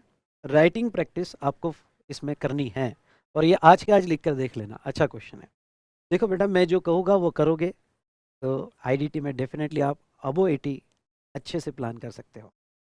कौशल manufactures limited registered in Delhi is a manufacturer and supplier of electronic home appliances. Okay, rough में ये बना, साथ में नोट्स ओपन रखो, याद करने की कुछ भी कोशिश मत करना, हम नोट्स के हिसाब से जाएंगे। ठीक है, वैल्यू ऑफ सप्लाई ये चैप्टर ओपन करके रखो, और वैल्यू ऑफ सप्लाई में सारी चीज़ें जो जहाँ पे भी हमने डिस्कस की उसको हम यहाँ पे रेफर करेंगे। ठीक है, are you ready? Kaushal manufacture rough में लिख सकते हो, रजिस्टर्ड पर्सन है और इलेक्ट्रॉनिक होम अप्लायंसेस देता है। रफ प्रैक्टिस करो। अब ये केस स्टडी जो है, ये यहाँ पे क्वेश्चन जो पूछा गया है ये आरटीपी में है, लेकिन आने के चांसेस है। बहुत अच्छा क्वेश्चन है, आएगा तो 14 मार्क्स के आसपास ये क्वेश्चन आएगा, जिसमें नोट्स पे अच्छा खासा आपको वेटेज रहेगा।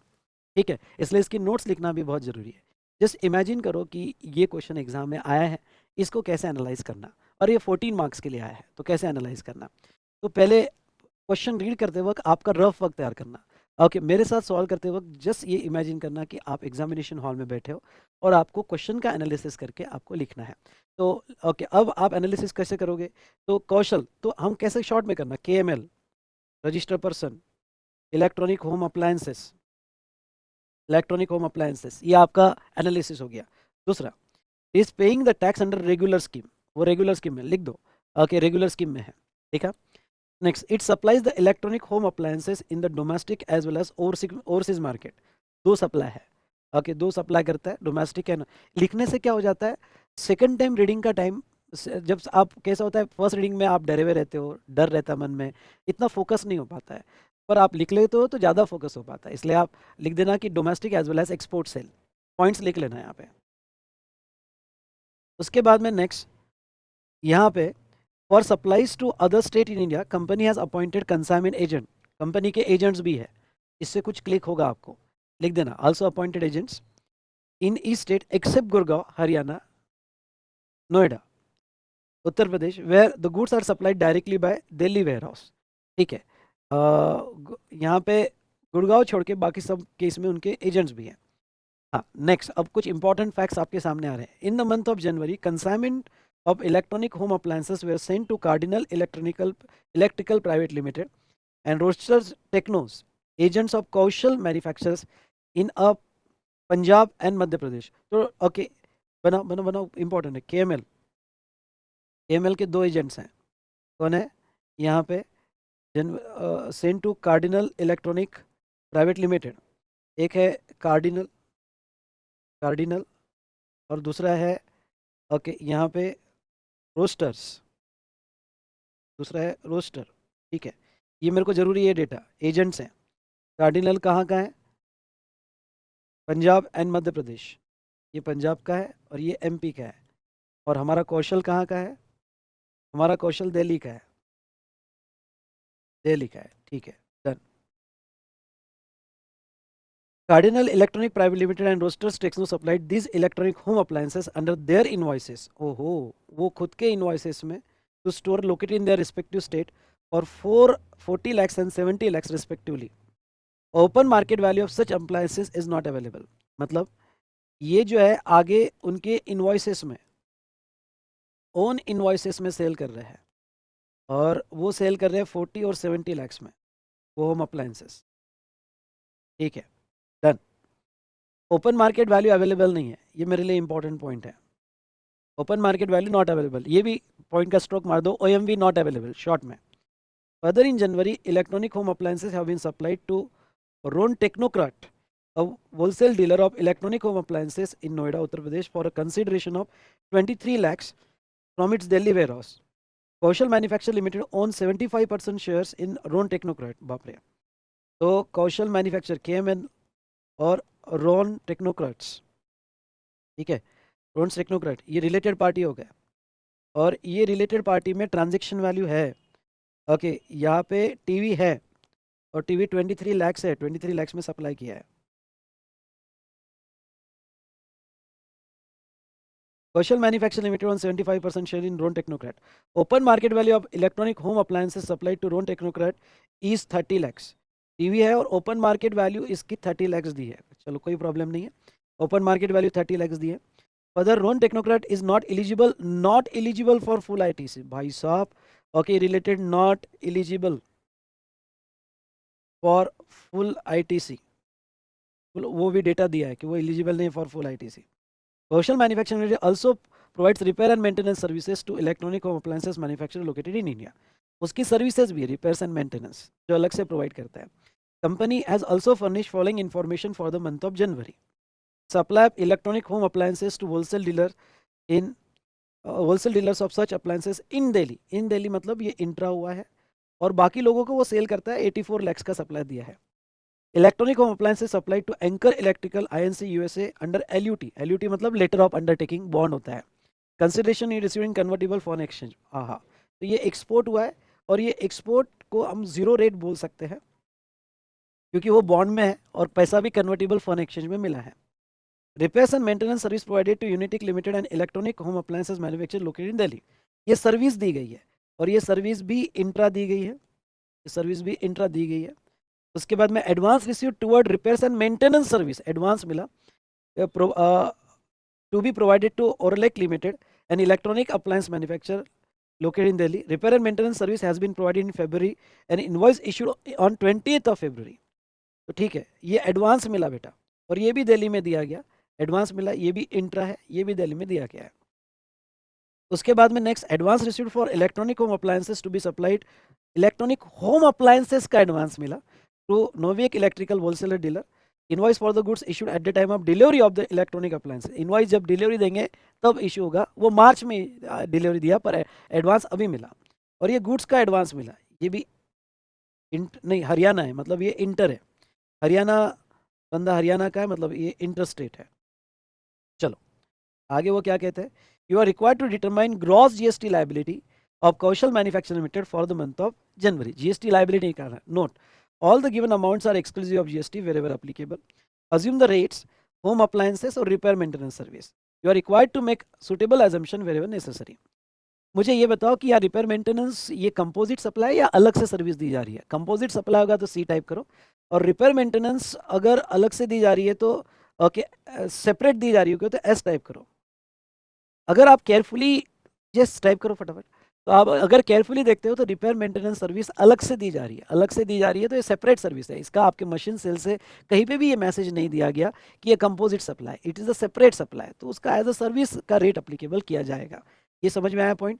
क्योंकि उन्होंने क्लियर अल्सो प्रोवाइड्स का मतलब ही होता है कि उसका मशीन से कोई कनेक्शन नहीं है। ओके, वो सेपरेट सर्विस है, रिपेयर एंड मेंटेनेंस सर्विस, इसलिए कंपोजिट सप्लाई का पार्ट तो मानी नहीं जाएगी। चलिए स्टेप बाय स्टेप जाते हैं और इन्फॉर्मेशन को आप एनालाइज करते हैं। पहले तो एजेंट, और एजेंट खुद के इनवॉइस बना रहा है। आ जाओ, एजेंट मतलब रूल 29 में चले जाओ, रूल 29 में चले जाओ। ओके, प्रिंसिपल टू एजेंट में वैल्यूएशन कैसे होता है? तो प्रिंसिपल टू एजेंट में वैल्यूएशन कैसे होता है? तो अगर मैंने दोनों एजेंट को भेजा, और देखिए सबसे पहले तो मेरी नोट क्या आएगी यहाँ पे? ओके, एनालाइज करो कैसे लिखोगे। तो सबसे पहले अगर एजेंट ओके खुद के इनवॉइस दे रहा हो तो ये पैरा 3 ऑफ शेड्यूल 1 का सप्लाई माना जाएगा। ये आपके नोट्स का पॉइंट आना चाहिए। और ये प्रॉब्लम की सारी नोट्स लिख कर देखना, थोड़ा शॉर्ट कर सको तो शॉर्ट करना, लेकिन सारी नोट्स आपकी कवर होनी चाहिए। तो सबसे पहले तो आपका शेड्यूल 3 पैरा 1 के हिसाब से if agent issues on invoice then whatever the stock transfer made to agent will be treated as supply and liable to GST. अब उसका वैल्यूएशन किससे होगा?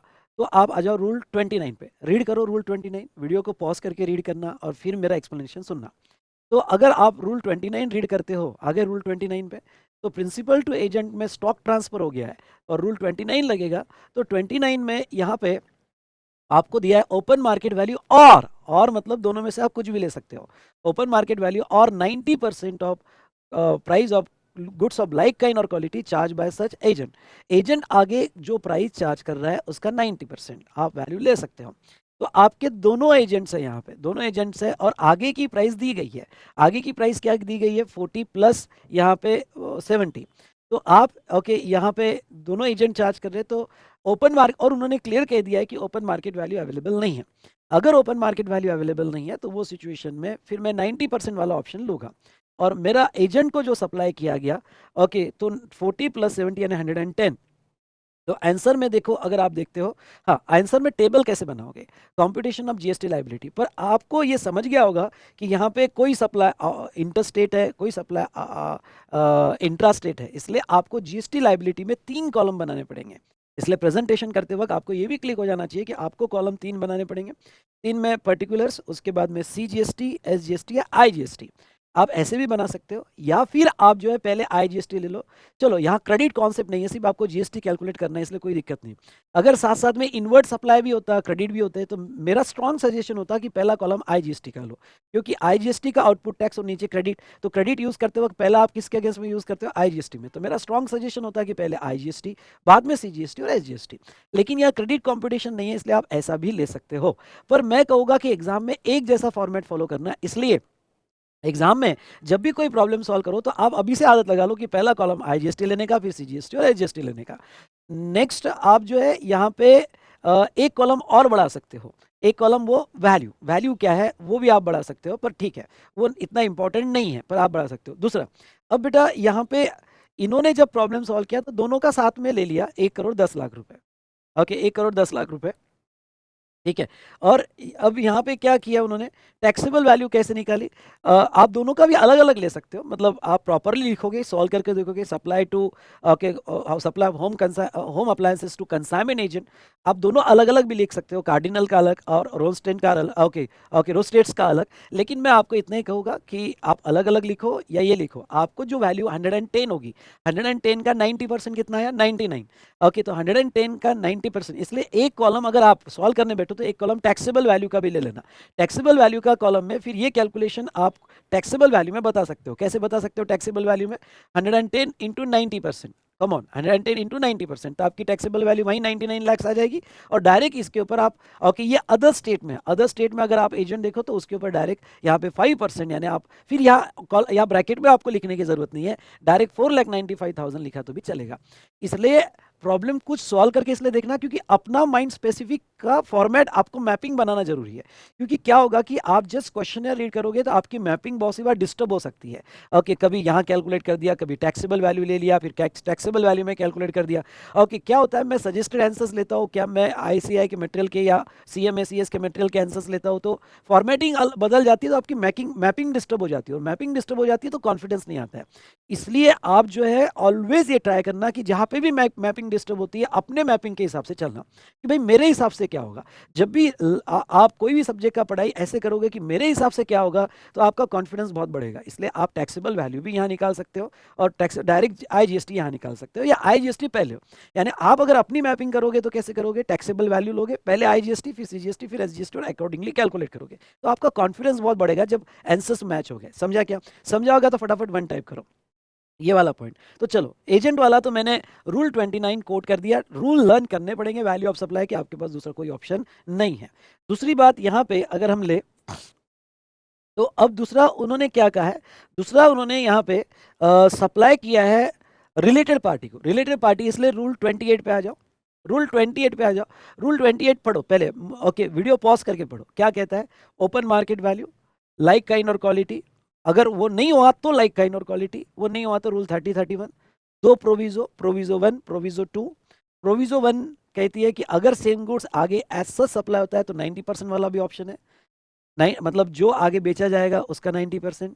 या फिर यहाँ पे प्रोविजो 2 कहता है कि अगर फुल एलिजिबल फॉर ITC होगा तो वो केस में डिक्लेयर्ड वैल्यू आपकी ट्रांजैक्शन वैल्यू होगी। ये ठीक है, ये मैंने लॉ पढ़ लिया। अब फैक्ट्स के साथ कंसिडर, याद करने की कोशिश बिल्कुल मत करना, फैक्ट्स के साथ कंसिडर करो। फैक्ट्स में डिक्लेयर्ड वैल्यू दी गई है, स्टॉक रिलेटेड की ट्रांजैक्शन वैल्यू है। ओके, इवन दो दोनों की ट्रांजैक्शन वैल्यू है, पर सेक्शन 15(1) से ये ट्रांजैक्शन वैल्यू नहीं ली जाएगी क्योंकि दोनों रिलेटेड पार्टी हैं, इसलिए हम ट्रांजैक्शन वैल्यू नहीं लेंगे। फिर वैल्यू क्या होगी? Open market value. Open market value, okay, यहाँ पे वो दी गई है, ओपन मार्केट वैल्यू 30 लाख दी गई है, पर सडनली मत लो। अगर प्रोविजो 1 या 2 में ऑप्शन मिलता है तो वो बिल्कुल लेना, पर प्रोविजो 1 का ऑप्शन में यहाँ अप्लाई नहीं कर सकता हूँ, क्योंकि प्रोविजो 1 का ऑप्शन में अप्लाई इसलिए नहीं कर सकता हूँ क्योंकि आगे रॉन टेक्नो मार्ट कितने में बेच रहा है वो प्राइस नहीं दिया, आगे वो कितने में बेच रहा है वो प्राइस नहीं दिया है, इसलिए प्रोविजो 1 का भी ऑप्शन मैं नहीं ले सकता हूँ। प्रोविजो 2 में उन्होंने क्लियर कह दिया है कि फुल क्रेडिट उसको एलिजिबल नहीं है, इसलिए वो भी ऑप्शन लेके फायदा नहीं है। तो ऐसे सिचुएशन में जो है आपको फिर डायरेक्ट ओपन मार्केट वैल्यू दी है 30 लाख, तो आपको यहाँ एक्चुअल वैल्यू नहीं लेनी पड़ेगी, 30 लाख पे वैल्यूएशन करना पड़ेगा। इसलिए ओके, रिलेटेड पार्टी को बेचा गया और वो यहाँ पे रोन टेक्नोक्रेट को जो दिया गया, तो रोन टेक्नोक्रेट को यहाँ पे जो दिया गया उत्तर प्रदेश में, हम रूल 28 में लिखेंगे। हम पहले तो लिखेंगे यहाँ ट्रांजैक्शन वैल्यू एक्सेप्ट नहीं होगी, एज पर सेक्शन 51 देगा रिलेटेड। फिर हम ये लिखेंगे कि भाई इसका वैल्यूएशन रूल 28 से होगा, ओके। और रूल 28 में यहाँ पे प्रोविजो 2 अप्लाई नहीं हो सकती क्योंकि वो फुल ITC एलिजिबल नहीं है, इसलिए ओपन मार्केट वैल्यू 30 लाख का 5%, 1,50,000 का उसका लिया जाएगा। सर, अगर प्रॉब्लम ऐसा होता तो हम क्या करते हैं? प्रॉब्लम में ओपन मार्केट वैल्यू भी दी है, डिक्लेयर्ड वैल्यू भी दी है, और आगे रिलेटेड पर्सन कितने में फर्दर सेल कर रहा है वो भी दी है। तो फिर जब सारा कुछ डेटा दिया है, ओके, तो हमारे लिए ज़्यादा बेटर क्या रहेगा? फिर ये केस में जिसमें भी कम वैल्यू आती है, आपकी ओपन मार्केट वैल्यू एक्चुअल कम है, या फिर फुल ITC एलिजिबल के लिए तो डिक्लेयर्ड वैल्यू कम है, या फिर 90% वाला वैल्यू कम है, वो सिचुएशन में आप नोट में सारा कैलकुलेशन करते और आप कहते okay, most beneficial value to okay supplier is which is lower, तो आप वो जिसमें से जो लोअर होगा वो लेते हैं। मेरी ये पॉइंट समझा क्या? अगर आपका प्रोविजो 1 से भी वैल्यूएशन आ पा रहा है, प्रोविजो 2 से भी आ पा रहा है, ओपन मार्केट वैल्यू भी दी जा रही है, तो फिर जो बेनिफिशियल है वो लो। ओके, तो ये पॉइंट समझेगा? अगर ये पॉइंट समझाओ तो 2 टाइप करो, ये पॉइंट समझाओगा तो 2 टाइप करो, ठीक है। और आपको ये लिखना पड़ेगा कि रिलेटेड पार्टी है। आपको यहाँ पे तो एक इसमें 3 पॉइंट्स लिखने पड़ेंगे। सबसे पहले तो यहाँ पे रोन टेक्नोक्रेट रिलेटेड पार्टी है, yes, one control the another, 75% holding है। दूसरा आपको ये लिखना पड़ेगा कि सेक्शन 15(1) से ट्रांजैक्शन वैल्यू एक्सेप्ट नहीं होगी। और तीसरा आपको लिखना पड़ेगा वैल्यूएशन रूल 28 से किया जाएगा, और 28 एक्सप्लेन करना पड़ेगा। ये समझा क्या? बड़ा अच्छा क्वेश्चन है। उसके बाद में वो कहते हैं जनवरी का एडिशनल इन्फॉर्मेशन आपको दिया गया है। Supply of electronic home appliances to wholesale dealer of such appliance in Delhi. तो ये जो है बॉस, ये तो इंट्रास्टेट सप्लाई है, वो नॉर्मल सेल है उसका 84 लाख का, 84 लाख का नॉर्मल सेल है, तो CGST और SGST लगेगा। रेट क्या दिया होम अप्लायंसेस के? 5% दिए, 2.5 2.5। तो ऐसे सिचुएशन में ओके, जो दिल्ली में सेल किया उसके ऊपर CGST और SGST लगा देंगे। उसके बाद में नेक्स्ट क्या दिया उन्होंने? हाँ, अंडरबॉर्न एक्सपोर्ट किया है। अगर आप अंडरबॉर्न एक्सपोर्ट करते हो तो जीरो रेट सप्लाई माना जाता है, इसके ऊपर GST नहीं लगता है। अगर आपका पैसा कन्वर्टेबल फॉरेन एक्सचेंज में भी आया तो आप, उन्होंने कहा है कि आप एजम्पशन ले सकते हो, तो उन्होंने आखिर में कहा कि जहां आपको लगता है एजम्पशन ले सकते हो, तो आप यहाँ ले लो कि भाई ये सप्लाई अंडरबॉर्न एक्सपोर्ट हुआ है, it is treated as zero rated supply, we assume that all conditions of zero rated supply are fulfilled, इसलिए नो GST पेबल। इसलिए 1,26 लाख पे अगर आप देखते हो तो कोई GST नहीं आएगा। बेस्ट तरीका कि प्रेजेंटेशन करते वक्त आपके पास 2 ऑप्शन है, एक तो आप इसको टेबल में लो ही मत, या फिर टेबल में लेकिन नील लिखो भाई, ओके। और ये एक्सपोर्ट है तो इसलिए IGST में नील लिखो, इससे क्या हो जाता है, और नोट 4 लिखो, इससे क्या हो जाता है कि आपका सबसे बेस्ट, आपको जो भी पेपर चेकर उसको समझ जाता है, फिर वो नोट देख लेता है। और यहाँ पे रिमार्क वाला कॉलम ज़्यादा बेटर नहीं है क्योंकि छोटा बन जाएगा, इसलिए नीचे फॉलोइंग नोट्स वाला प्रेजेंटेशन सबसे बेस्ट है। ओके, तो चलिए उसके बाद में एडवांस रिपेयर मेंटेनेंस सर्विस जो दिल्ली में दी गई 8,40,000, जिसका रेट 18% दिया गया है। तो रिपेयर मेंटेनेंस सर्विस का मैं यहाँ पे 18% के हिसाब से 9% ईच यहाँ पे उसका जीएसटी निकाल दिया मैंने। 9% ईच का जीएसटी निकाल दिया। उसके बाद में नेक्स्ट वो जो है एडवांस रिसीव्ड फॉर सर्विस। हाँ, सर्विस का अगर एडवांस मिलता है तो टीओएस एडवांस पे ही आता है। तो ऐसे केस में क्योंकि इनवॉइस और receive which is earlier, even though invoice फरवरी में पर, और मैं असेसमेंट कब कर रहा हूँ, जनवरी में, तो जनवरी में असेसमेंट कर रहा हूँ और एडवांस भी जनवरी में आया और सर्विस का आया, तो यहाँ पे अब मेरा रेफरेंस सेक्शन 13 का आ जाएगा। और सेक्शन 13 में ये आएगा कि अगर एडवांस मिला है तो इनवॉइस और रिसीव विच इज अर्लियर, तो रिसीव बेसिस पे टीओएस आएगा, इसलिए ये 7 लाख का आप रिसीव बेसिस पे टीओएस निकालोगे। तो ऐसे केस में आप 7 लाख का 9%, ये 7 लाख का 9% सीजीएसटी और एसजीएसटी निकालोगे। और एक बात आपको बता दूं यहाँ पे कि ये जो आपने एडवांस आया, तो एक और नोट डाल देना, we assume that advance is exclusive of GST. हाँ, ये भी एजम्पशन पे मार्क्स मिल सकते हैं कि भाई उन्होंने कहा है एजम्पशन ले सकते हो, तो अज्यूम दैट कि एडवांस जो मिला वो एक्सक्लूसिव ऑफ जीएसटी मिला, इसलिए हमने 7 लाख पर जीएसटी निकाला। ठीक है, ये पॉइंट समझा गया आपको? समझाओगे तो फटाफट 3 टाइप करो। नाउ नेक्स्ट वो क्या कहते हैं, advance received for electronic home appliances, यानी गुड्स का एडवांस मिला। गुड्स का एडवांस मिला तो मैं आपको बता दूं बेटा, सेक्शन 12 के हिसाब से रीड विथ नोटिफिकेशन 66/2017 वो भी आपको कोट करना पड़ेगा। तो नोटिफिकेशन 66/17 के हिसाब से एडवांस मिला तो टीओएस एडवांस पे नहीं आएगा, एक्सेप्ट स्पेसिफाइड एक्शनेबल क्लेम। तो ऐसे सिचुएशन में यहाँ पे आपको नोट लिखनी पड़ेगी कि ये एडवांस पे आपने जीएसटी नहीं निकाला, जीएसटी आपका नील आएगा, और नील आपको आईजीएसटी में लिखना पड़ेगा क्योंकि अदर स्टेट में है। लेकिन यहाँ आपको क्या कोड करना पड़ेगा, आपको ये कोड करना पड़ेगा कि section 12(2) read with notification 66/2017 in case of supply of goods TOS is only on invoice and not on advance. आपको ये लिखना पड़ेगा। समझा कि नहीं समझा? बोलो समझ गया सर? तो अगर ये समझाओगे तो फटाफट 4 टाइप करो। उसके बाद में और तो अब कोई एडजस्टमेंट बची नहीं। क्वेश्चन बड़ा सिंपल था, ऐसे बस इंपॉर्टेंट क्या है, आप नोट्स कैसे लिखते हो। हाँ, ये नोट्स में बहुत सारी चीज़ें कवर की है कि देखो जैसे रिलेटेड है, वैल्यूएशन 15 में एक्सेप्ट नहीं होगा, रूल 29 लगेगा। फिर यहाँ पे इंटरस्टेट सप्लाई है, आपका सप्लाई इंटरस्टेट है, ये भी आपको प्रॉपरली लिखना पड़ेगा। प्लेस ऑफ सप्लाई क्या है। तो ऐसे सिचुएशन में मेन पॉइंट आप नोट्स कैसे लिख सकते हो, तो इतनी लेंथी नोट्स लिखनी पड़ेगी। इसको आप अपने हिसाब से शॉर्ट भी कर सकते हो, पर मैं तो टीचर हूँ, मैं तो कहूँगा कि हर चीज़ का रीज़न होना चाहिए, मैं तो लिखूंगा, पर थोड़ा बहुत आप इसको शॉर्ट भी कर सकते हो। तो सिंपल क्वेश्चन था पर अच्छा क्वेश्चन था। इसमें से आपके सारे पैरामीटर, रूल 28 कवर हो गया, रूल 29 कवर हो गया। आपके सारे पैरामीटर्स इसमें कवर हो गए। डन, समझ में आ गया? Very good. चलो, तो ये क्वेश्चन हमने देखा।